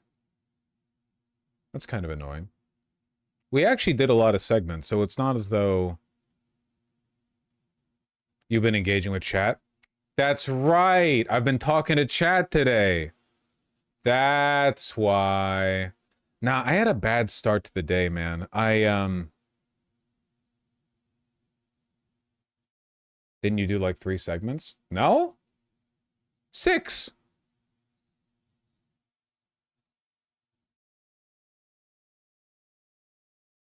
Did you miss the coffee? No. No, I had coffee. I had a 3-shot cappuccino. I need to get a nice, like, espresso machine. That would make me happy. That would fix me.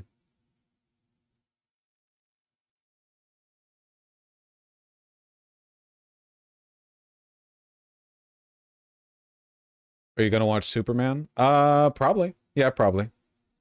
How do you make your coffee? Keurig cup. I'm really tired in the morning. I'm not a morning person at all. It's not that hard. When you're really, really sleepy, how difficult something is like magnified so much. It has nothing to do with like how objectively difficult it is, right? There are a lot. Okay, like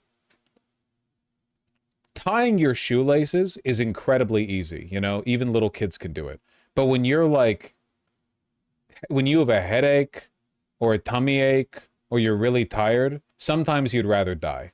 You'll put the sandals on, you know? It's just everything is more difficult when the processing the functions. When it's in the morning, I'm just so out of it.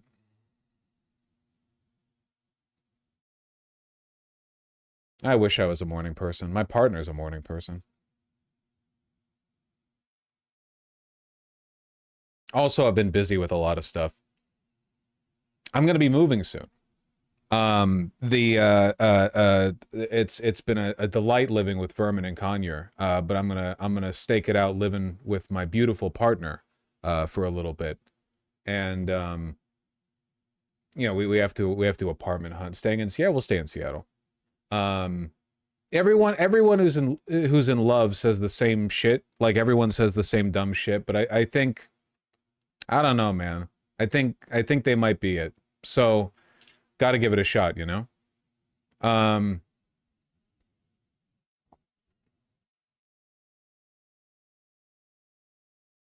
It's hard to be novel about being in love with somebody. Unfortunately, and this is unironically, this does make me sad, though my partner does have cats. I'm not bringing my cats with me. Because they're not really mine. They're Vermin's. The only cat that I would have brought with me because he was so attached to me was Artemy.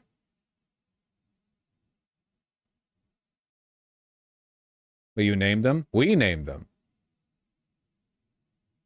I know, I know.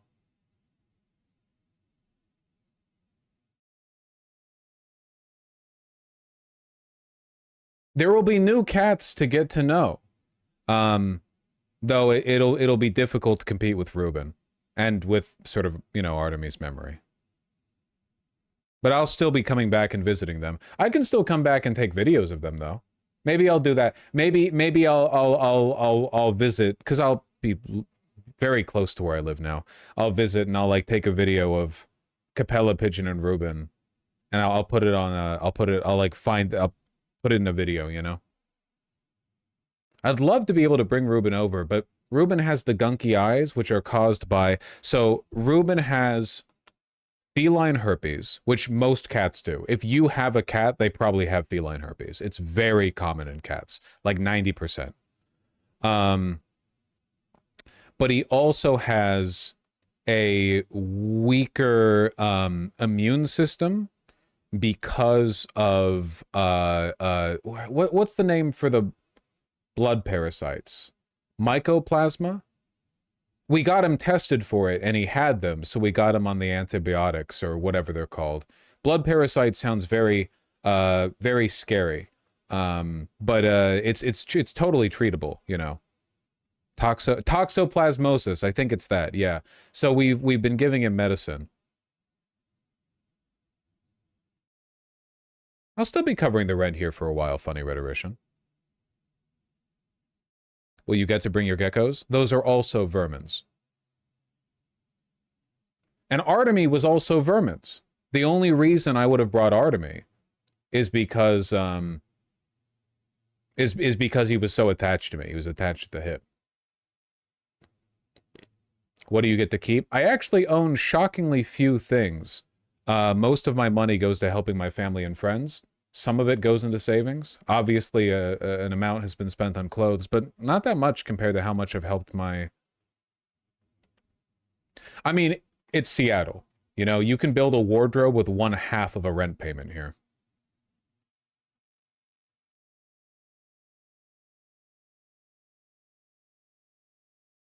Do you keep the decor behind you? Oh, sure. Yeah, I'll bring that. Yeah. Do you think something big will happen when you're mid-moving process? I am trying to do this in such a way that it doesn't interrupt work.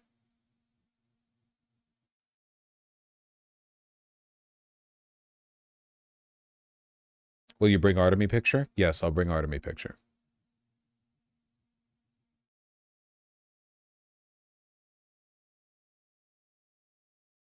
Are we going to get a tour of the new place? Probably not. You never got a tour of this one.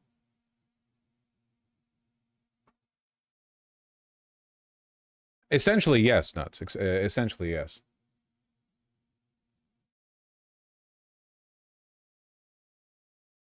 I do like the nightlife, Kowalski.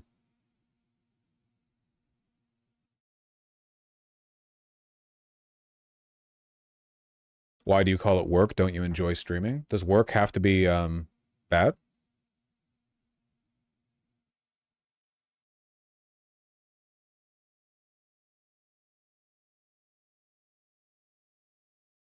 Not a big deal, but toxoplasma is a brain parasite.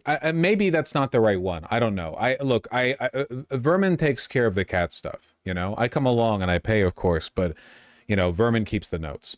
Anyway, the point I was getting at was that Ruben's fine, but I worry about bringing him to my new place because Mycoplasma felis, not toxoplasma, Mycoplasma felis. But I worry about bringing him to the new place because I don't know, like we've given him treatment. I don't know if it would transfer over to the other cats. I don't know.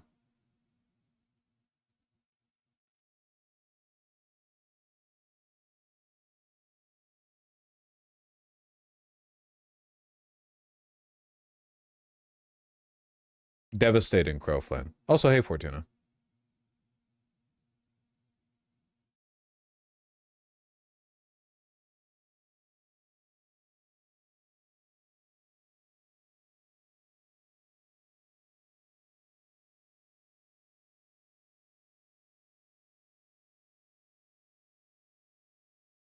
Do you hire moving crews or do you just have a friend with a pickup and a trailer?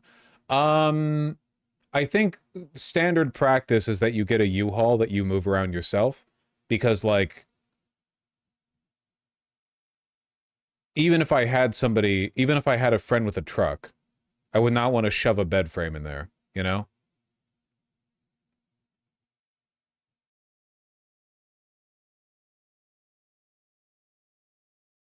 When you move it, do we finally get to meet your partner? That's up to them.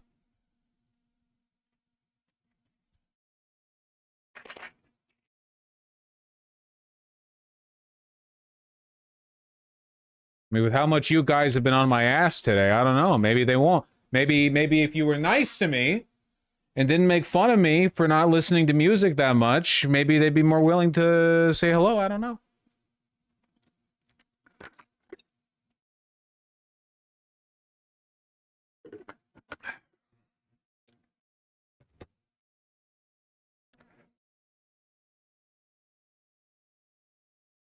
Trying my best. Yeah.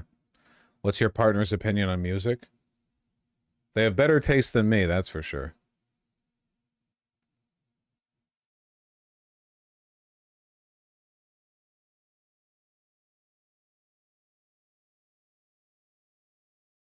What are your partner's fave bands? They're watching right now. Are you trying to get me in trouble? You tried to... Oh, well, what's your partner's favorite color? Fuck it.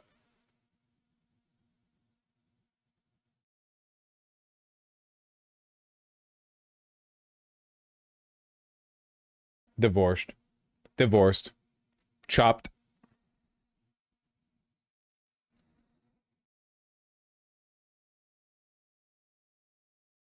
Way to go to run.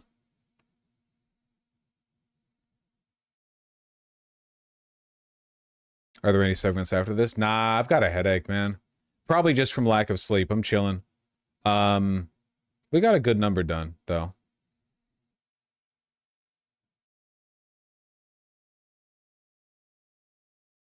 Hey.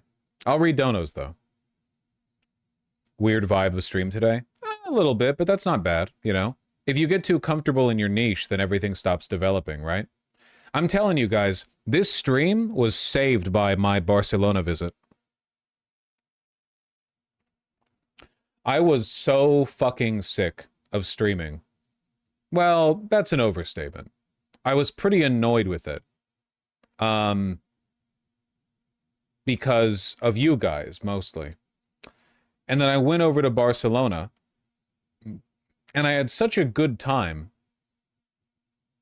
off of your money that it occurred to me, like, I'm sort of building a prison around myself, you know?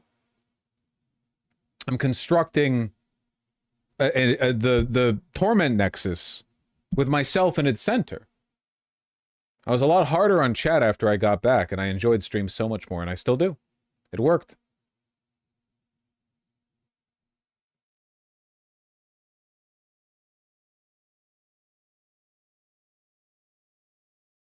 You should go on a trip whenever you get too upset. My trip to New York City with my beautiful partner was lovely. Lovely.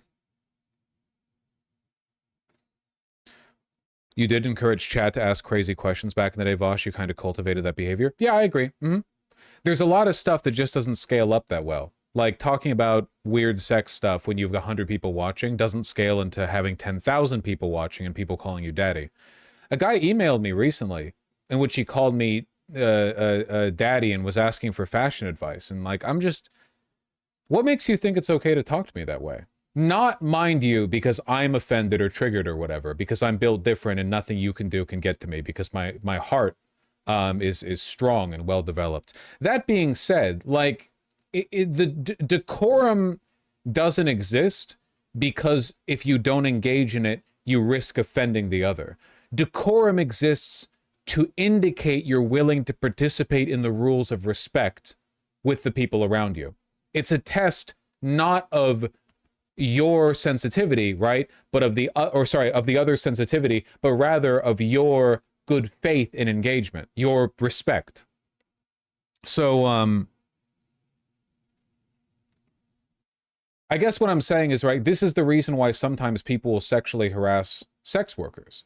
You'll have OnlyFans people who will tweet like, "Don't you wish you could be in here?" and they'll be spreading their butt cheeks, which, yeah, sure, you know. But then they'll get DMs on OnlyFans where people will be very forward, and they don't realize, like, it doesn't matter if the lady's job is spreading her cheeks. You still have to be like, hi, how are you doing? You know? They don't understand. They think that, like, as a consequence of the lowered inhibitions, it's okay to skip the decorum. And it's not.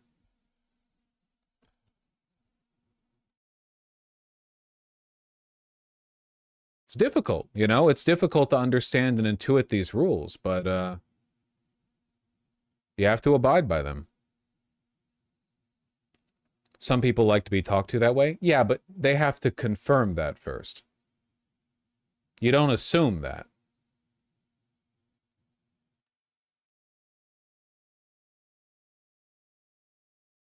People ironically calling you daddy isn't sexual harassment, lol. Well, I didn't say it was sexual harassment. I said that it lacked respect, which is certainly true. I think you could make a case for it being sexual harassment depending on the context. But yeah, no, the lack of respect thing is undeniably true.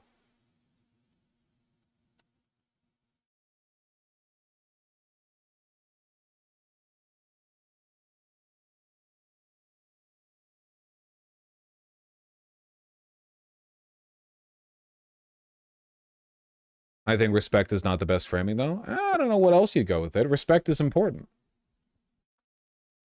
This is 100% what ruined sex work for me. I thought I would like it because I'm hypersexual, and, well, why not? It would have been fine if we lived in a society, but we barely do anymore. Yeah, I get that, yeah. It's not even about, like, how horny you are. It's about your tolerance of being bombarded with the advances of extremely disrespectful people.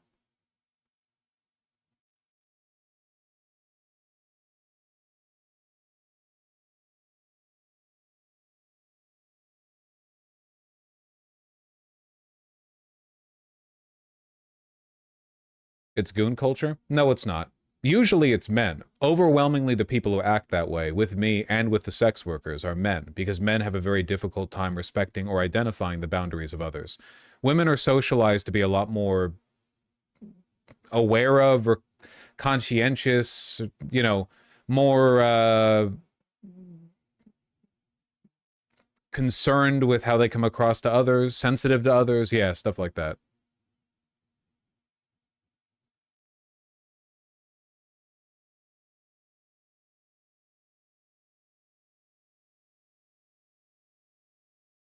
Men are pigs, gotcha.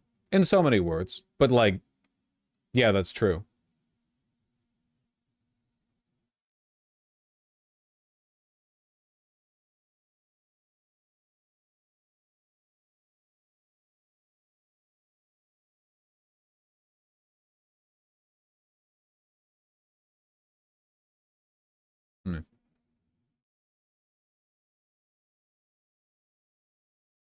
Ooh, my head. Ooh.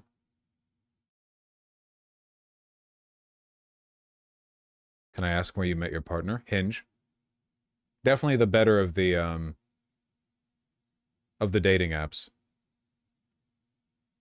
Sorry, I know. It would have given me a lot more cred if I said Grindr. But it's difficult to trudge through. It's difficult to cut through that muck, okay?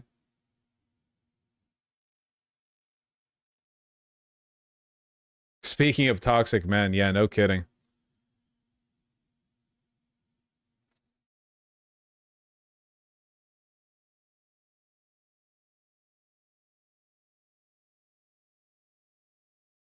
Your partner isn't straight though, right? I would never. Is it possible to meet a partner IRL these days? Not if you spend all of your day in a live streamer's chat, but yeah, can be done. I've heard rumors. Oh yeah.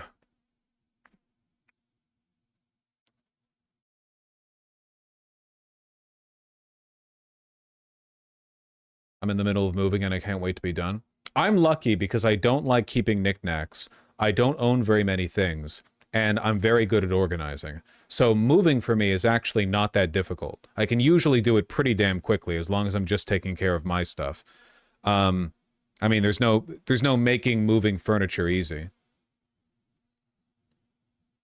looks behind you. A lot of the stuff behind me is vermin's.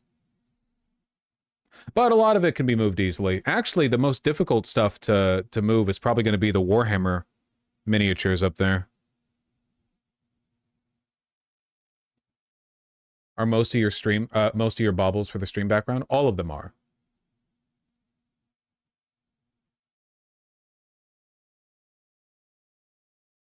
Not mine, Jazz Dog.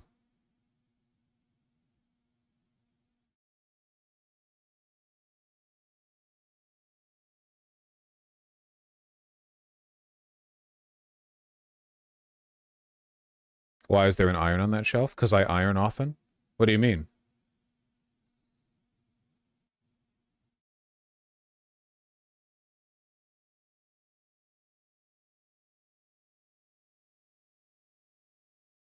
Is the iron yours? Yeah, but it's not a very good one. I kind of want to replace it with a higher quality one.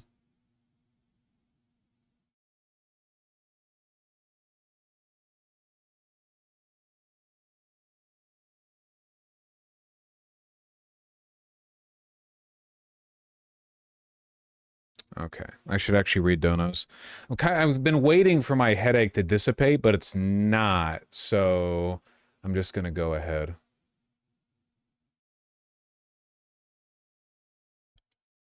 I have literally no idea how to iron clothes. It's not hard, don't worry. You'd learn it quickly if you tried. Qnorku, thank you for the tier 1 sub. Semi-Locon, thank you likewise. Jeff95, thank you for the $5. Hypothetically, do you think a national don't pay rent day would work? They can't make us all pay rent, can they? Well, no, but they can take everyone to small claims court. No, I wouldn't expect that to work at all. You need leverage in order to make, like, relying on every American to, what are you going to get, 5%? Not even 5%, a tenth of a single percent? No, you need real leverage for this sort of stuff to work. Just not paying your rent. And what are you signaling against? Like, who gets hurt by that? You know? There's like millions of landlords. Doesn't really direct energy very precisely. Sinsali and Rowdy Turnipoo, thank you for the tier 1 subs both. Howdy decided to subscribe. Love the content. Howdy! Do you refer to your partner as them because they're NB or because they haven't permitted you to disclose their gender identity? No shade, of course. I just have to keep you people guessing. Also, they don't permit me. Motherfucker, I'm the streamer. I'm the one who cares about OPSEC, okay?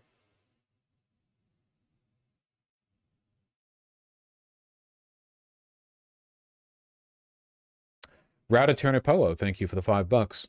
Hey Vosh, how did you learn all the stuff about politics and government? Love the content. Honestly, like, just in terms of information, you just find the right podcast or you get into the right Wikipedia binge or the right YouTube video and you can learn a lot. But what matters most isn't so much the raw information about history and the way the government works and so on. I mean, if you want to know something, you can just look it up. How does the Senate voting process work? How does reconciliation work, right? You can look that up pretty quickly. What matters most is having the right mindset about how to engage with that information and how to check it against information you already know. Or I guess to put it another way, it's not about the dots of information that you obtain, but your ability to draw little lines between them. And eventually you can develop like a very comprehensive network of information that's practically useful. You don't just know factoids, now you know how it works. Airlock, the tier 2 sub. Yeah, sorry I didn't do more of a fashion stream. Rob36, thank you for the $10. Just had wisdom teeth surgery. So everything sucks right now. Thanks for the distraction. I'm very sorry to hear that. Only happens once, right? Sheesh. Thank you, Jazz Dog, for the $5. Sweetie Bear, thank you for the $5. Here's a joke after dealing with annoying chatters. Have you heard the one about the pony urologist with a sore throat? He was sounding a little hoarse. Ew. All right. I only read that one out loud because you claimed it would be an antidote to chat being annoying, but what it ended up being was instead a continuation of the exact patterns that I can't fault you. Albatross, thank you for the $5. Please admire the cat I rescued out of a Serbian dumpster last December. She is the best girl. Anything a Serb would throw away is a friend of mine. Yee!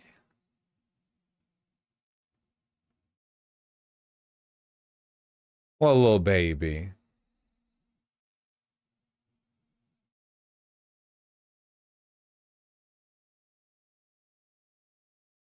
Albania forever.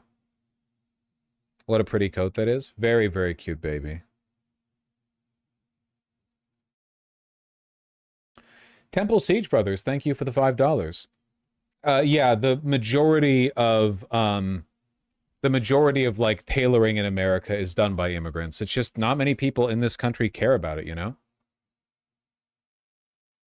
Allison Reyes, thank you for the $5. As an ex-embassy guard who had to wear suits with concealed carry options to meet VIPs, off-the-rack Calvin Klein was better than Men's Warehouse. Oh, for sure, for sure. Yeah, Men's Warehouse really does cut it like as low as they can, you know? For sure. High Shelf and DJ Monotonous, thank you for the $2 both. What do you think of liberal Zionists? The same thing that I think of like liberals who have historically supported brutal genocidal regimes, which is I'm not very fond of them. Also, like, generally speaking, I think that liberal Zionists tend to care more about the Zionism than the liberalism. Once you bring the Zionism home, they'll abandon the liberalism in favor of the Zionism. As it turns out, like, if you're not willing to draw the line at open, unambiguous genocide of the Palestinian people, you're probably willing to compromise on things like gay rights. Wellspot, thank you for the incredibly kind $20. The Muslim chaplain at Cincinnati Children's Hospital in Ohio, Ayman Soliman, was arrested by ICE today after his immigration hearing. No criminal record, here for more than a decade after suffering persecution and torture in Egypt. Jesus. Well, I hope the arrest doesn't go anywhere. I mean, if he's just a legal immigrant, like, I don't know what they're basing it on. Hopefully it's just like a terror thing, and they're not able to do anything with him.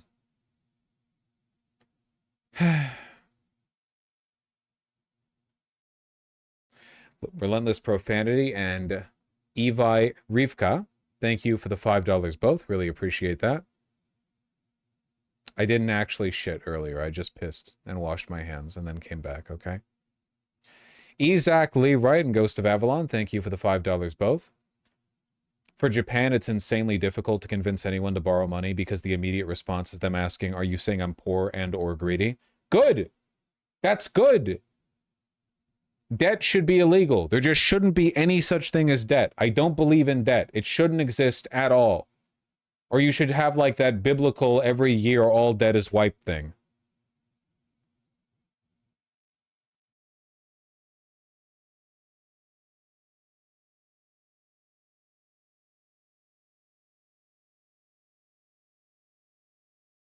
I got it from the Seattle Boardwalk, or I think a friend got it for me. Because it's a horse. Sorry, someone in chat asked me to show the horse.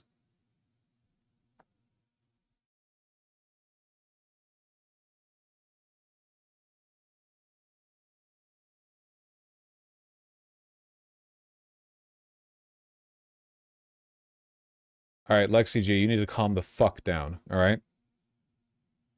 This is a live stream chat. This is a Denny's drive-thru. I finished all the achievements, Captain Whack. Would you like to have a real horse? Fuck no. Horses are weird and gross and stinky. I want to be a horse. John, thank you for the $2. Much appreciated. I'll look at Game Dungeon. Exactly right. Still Alive and Sam Newman, thank you for the $5 both. Really appreciate that. Thank you. Gotta say, though, I do hate people reflexively shitting on video games while propping up movies or books. Always roll my eyes at those people. I think that all of these mediums have the potential to produce masterpieces and absolute dog shit. Gloomy Orpheus and High Shelf, thank you for the $5 and $2 both. Really appreciate that. Thank you, thank you. Keon, thank you for the 20 euros. Very, very kind of you. Not even a message along with it. Really appreciate that. Bitey Face Pupper Guy, thank you for the 20 Canadian. Mount Rainier mountain is super prone to large rock falls and landslides. USGS considers it the most dangerous volcano in the lower 48. Well, it's a beautiful hike, okay? I've been up 8,000 feet there, and I can tell you it's beautiful up there. That's also, you need to shut the fuck up, Lexi G. You need to bring it down. I told you it's a Denny's drive-thru, and you did the same thing twice, okay?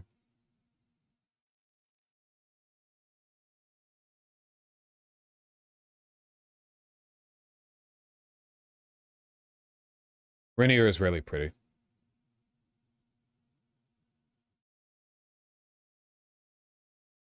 Denny's doesn't have a drive-thru? I wouldn't know. I don't think I've actually been there. Ori, thank you for the 50 pounds. Very kind of you.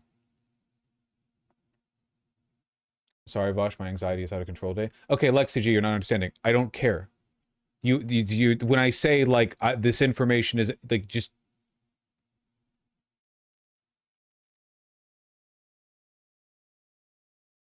That's what I mean, you know?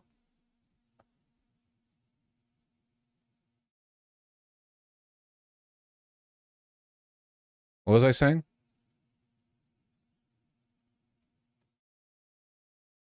Oh, right. Ori, thank you for the 50 pounds. Have some money, been listening to you in the background whilst I try to get stuff in place to flee my dying country if things get any worse and go somewhere where I can get my HRT. We'll hopefully be able to run away to Australia eventually.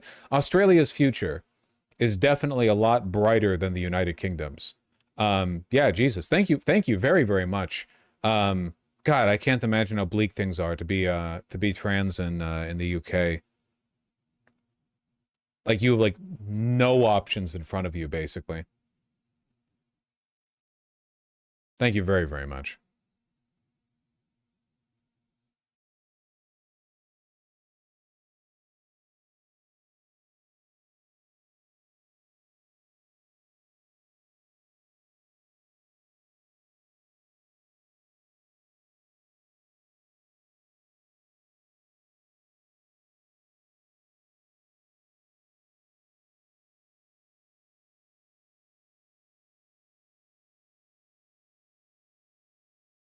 My head. No.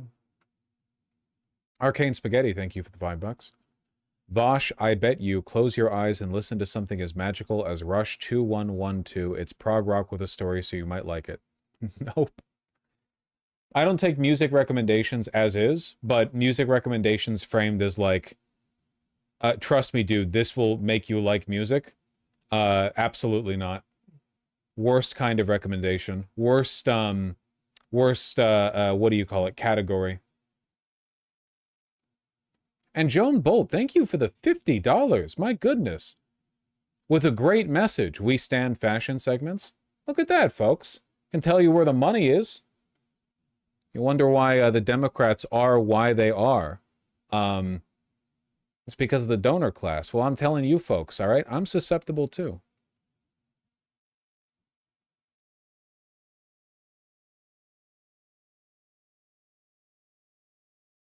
What the fuck is La Mer?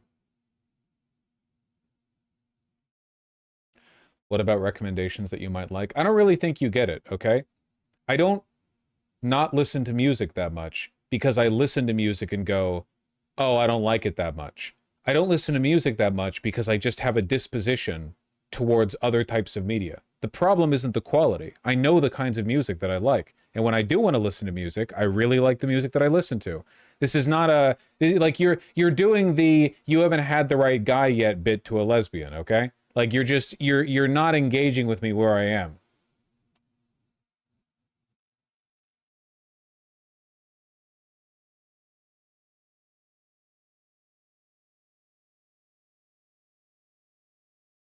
Do you not prefer music to a podcast at the gym? Fuck no, I want a podcast at the gym.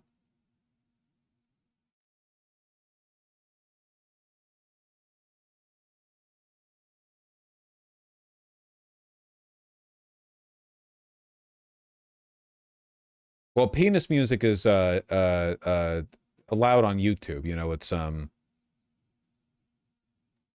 not DMCA-able.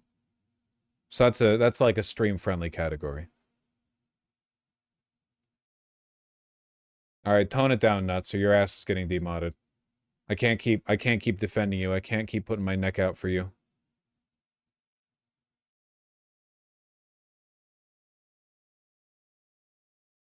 Cyphernal, thank you for the very kind $9. This is specifically to be spent on a treat for your partner. Thank you for the infinite entertainment and education you provide. Hey, you don't have to put education in quote marks. People learn things here. Thank you. $9, man. That's a whole coffee here in Seattle. I'm joshing ya. I'm joshing ya. Thank you. And I will. No LOL, thank you for the $5. I'm a food server. I have a politics. Don't know what that means. And I'm looking to apply it, but only in ways I find ethical. Do you think environmental NGOs are worthwhile after Doge? I think you're coming at this from the wrong perspective, okay? You're thinking, what can I do to be good to the world? Here are some things I know about that do good to the world. What you should be thinking about is, how do you manage your own life and use the skill set that you have to help in ways that you think are immediately meaningful and necessary? Like, no one ever improved the world in any meaningful way by thinking, what would improve the world? An environmental NGO. You're thinking from the wrong side of things. You need to think from yourself outwards, not from the world inwards. Max Punk, thank you for the very kind $10. The huge debt corporations hold is why I advocate for strike, bankrupt, buyout. You need a plan to avoid trouble with the economy, but it's easier than it looks. Yeah, it can be done, to be sure. Cooperation between the government and strikers can flatten these companies pretty quickly. It's viable. Kowalski, thanks the $5. Zoran Mamdani claims to be a socialist, but doesn't leave any aura for the rest of the Democratic Party to run on. You're not correct on this one. What about Abdul running for the Senate seat in Michigan? I think he's doing pretty good. Nibon, thank you for the $5. Look at this cat given to us by a Minister Regional Development of Czech Republic. One on the right. Excellent.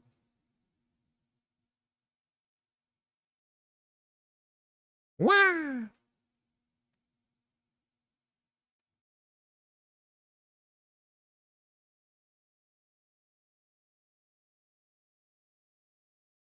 Delicious, tasty treats. And Knotted Alpaca with the $5. Pictures of my baby boy who died last December. He was 15 and a half, and I want to immortalize him here. Well, if you wanted to immortalize him here, you should have made sure you put a space between the link and the word some, because now I have to manually remove it by copy-pasting the URL, but I'm willing to put the work in. Sleepy.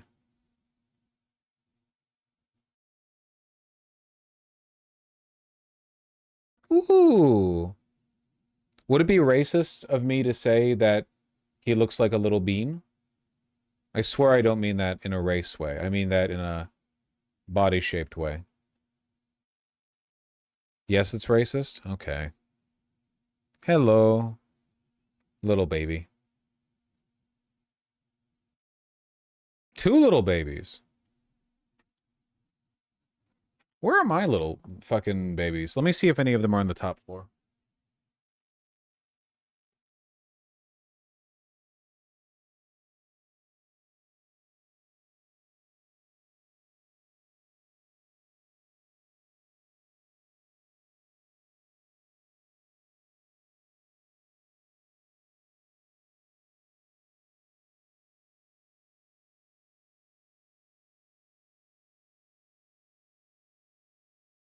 Sleeping on my bed.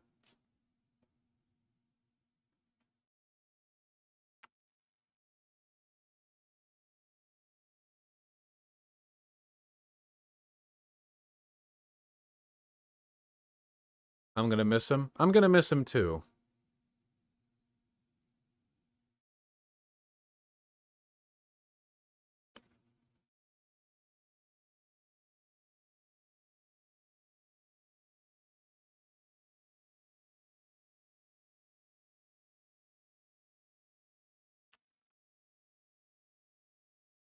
He's so sleepy.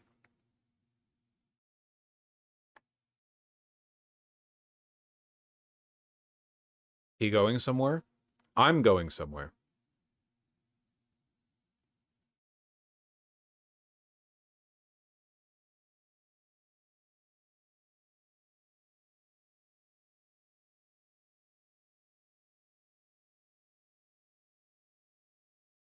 Ooh.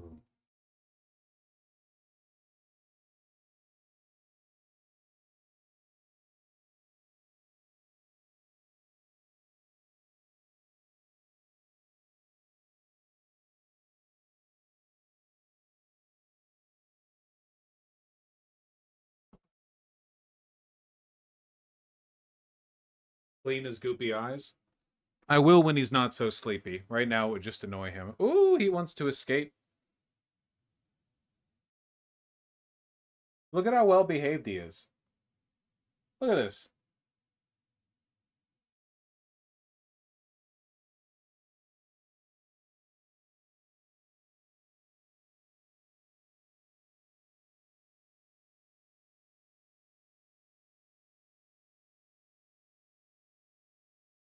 Oh, here's Lizard.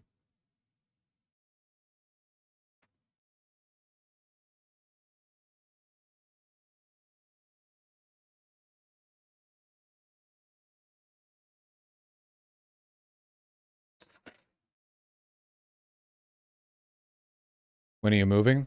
Soon. Cypher Null, thank you for the $90. All right, bitch, how's this for a treat? Remember on your partner? Okay, okay. Ooh, all right. You hear that, babe? We hitting the town tonight. No, I'm staying in because that apartment viewing got canceled. Jesus, thank you, Cypher Null. That's incredibly generous of you. My God. I'll spend it on them. I'll spend it on them. My God. I still feel like I'm paying my partner back because one time before we went to NYC, when I was trying not to spend money on clothes, they did buy me a really nice $250 vintage Pendleton Aztec jacket. Have I worn that on stream?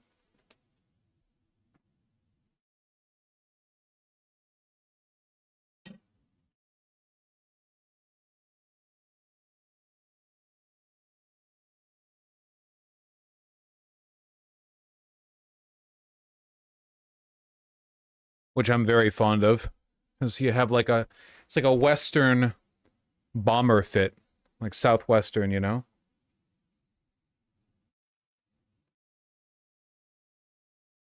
I love it too, and this is all wool.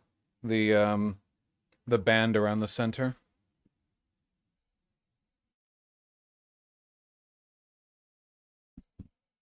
This jacket's cultural appropriation. Hey, hey, Native American stuff is key to Western wear.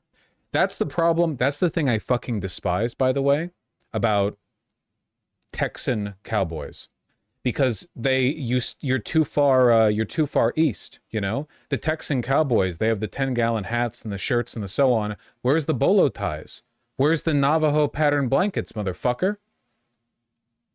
You've got the South. Where's the West? It's like that. Like you stopped before you hit all the interesting. Where's the turquoise and silver? Like where you're disconnected. Oh, okay, I reconnected. Oh.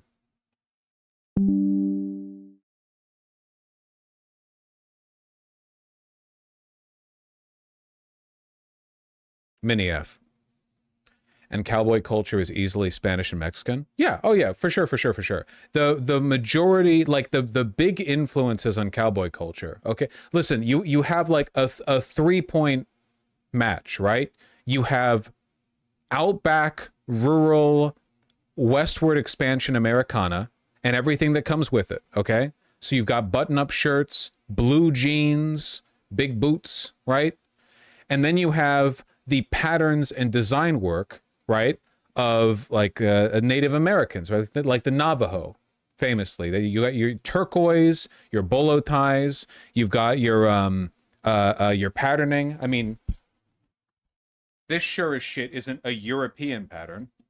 And then you have indigenous Mexicans, many of whom were cowboys. Now, I'll be honest, to my untrained eye, I have a difficult time distinguishing between indigenous Mexican design work and its influence on cowboy styles and Native American design work. And I think the reason for that is because, you know, before the Europeans came over, there wasn't a huge distinction between them. Like, they were just the indigenous people north and south of what would later become the American-Mexican border, you know?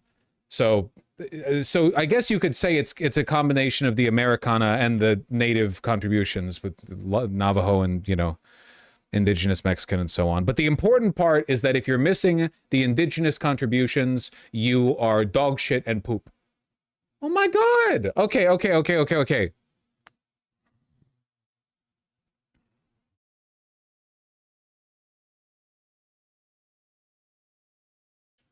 Sheesh.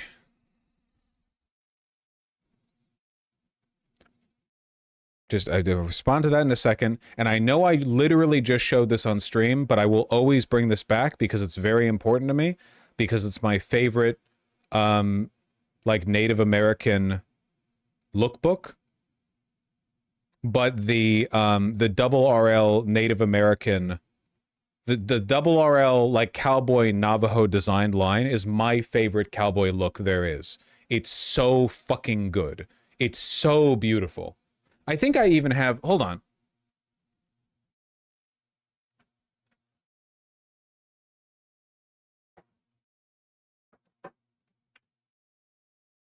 Yes! I keep the lookbooks for Double RL because they mail them to me because they're a very high-end brand. Oh, I got a business card.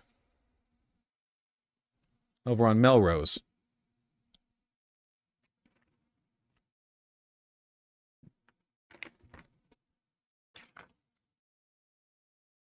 But you have these. Double RL is famous for these. They're shawl sweaters. They're capuchons, they're big cardigans, they're shawl sweaters. Hand-woven area rug. Ooh, look at this hand-woven bag. Look at that, dude. That's beautiful. Jacquard sweater. Woman's sweater.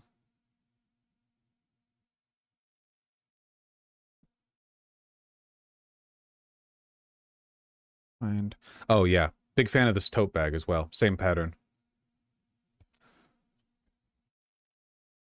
Even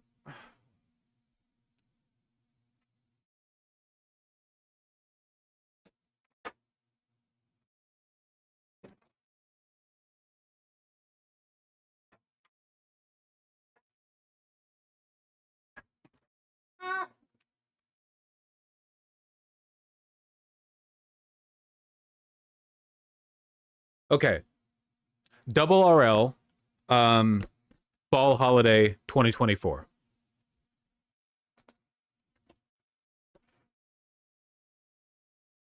As always, really nice stuff. Can't imagine these books are cheap to print, but for the most part, Double RL is like heavy workwear and Western stuff. And even in the standard Double RL line, hold on, I'm in the women's right now. Oh, here we go. Even in the standard Double RL lines, when they're not doing a collaboration with a Navajo artist, see those jackets? See the patterning? How do you get the Double RL lookbooks? Do you buy them? Nah, I spent enough money at their Melrose store down in Los Angeles that the guy was like, you can... It's probably in our, you know, the cost-benefit analysis works out in our favor of us showing you our future products.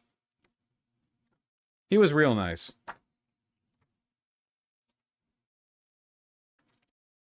If I can't find...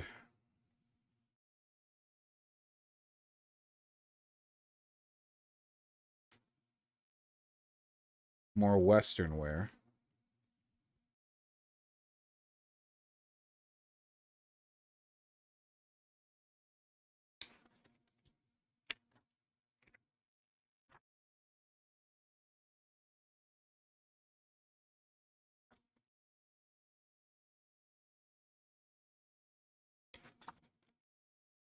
I have that jacket.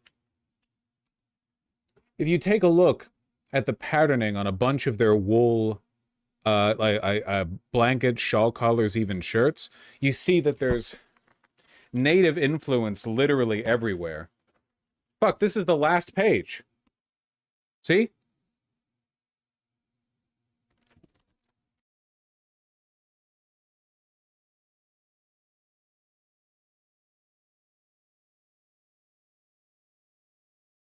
All right. The point I'm getting at is that the history of cowboys and of cowboy aesthetics is intrinsically tied to native styling.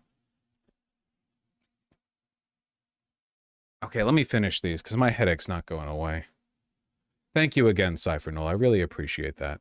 No, LOL, thanks the $5. I saw what you meant. Politics BA. I saw in chat. Glorpers rise up. That is true. Sagakan912, thank you for the very kind $25.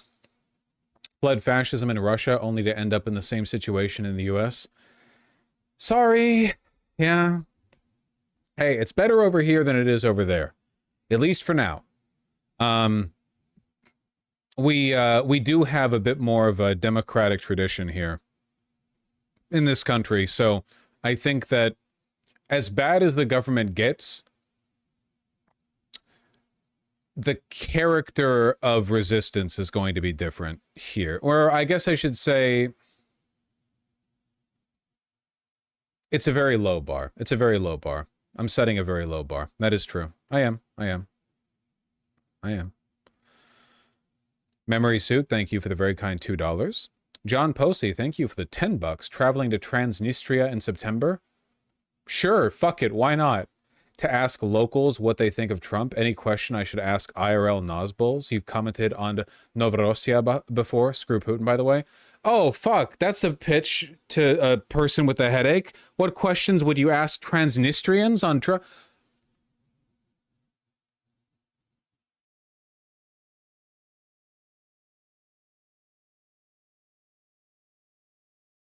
Okay, you know what? You know what question I want to see asked that I never see asked that bothers me? What do you want the world to look like? What are your plans for the future? Everyone, all these like weird radicals get asked their opinion on what's going on now, but like, okay, if you could shape things yourself, what direction would you want things to move in? Like, what's your vision of the future of Ukraine, right? Of Transnistria, of Romania, you know, like what do you in the area? What do you want? What are your goals? What do you want? What do you desire? You phrase that in different ways, but like that's what I think of, you know? That's what I want to. Because I sometimes with these radicals, I have no idea. Because with me, am I a political radical? Yes, in a lot of ways, for sure. But I have a very clear vision of what I want. When I think of a happy society, you know, diverse, robust, well-educated, people have a lot of free time, walkable, you know, mixed districts, so people live next to the cafes, right? Like I think of artistic expression, of people being able to spend their time learning and doing new things, like the stuff like that, you know? Sometimes I have no idea what it is these people want. And Joan Bolt, thank you so much for the absurdly kind $200 donation. What the hell? That jacket go spoil your beautiful partner? Okay! Fuck! If it inspired donations like that, I would have worn it sooner. Do you like how fucking cropped it is? It's like I'm keen on it. Thank you so much for the incredibly kind dono. Seriously, that's really fucking nice of you. 2 hundos, man. I wish I didn't have a headache. I feel like I could respond with more enthusiasm, you know? I mean, I am enthusiastic. I just want to project that effectively and not sound like I'm disengaged as a consequence of my head hurting a little bit. Thank you so much for the kindness. I really appreciate it.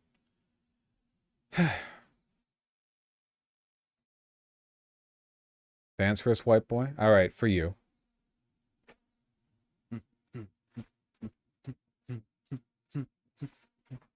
See, I'm keeping my head still because my head hurts. All right. Okay, stop. I don't take orders from you. Go, go. Go, go.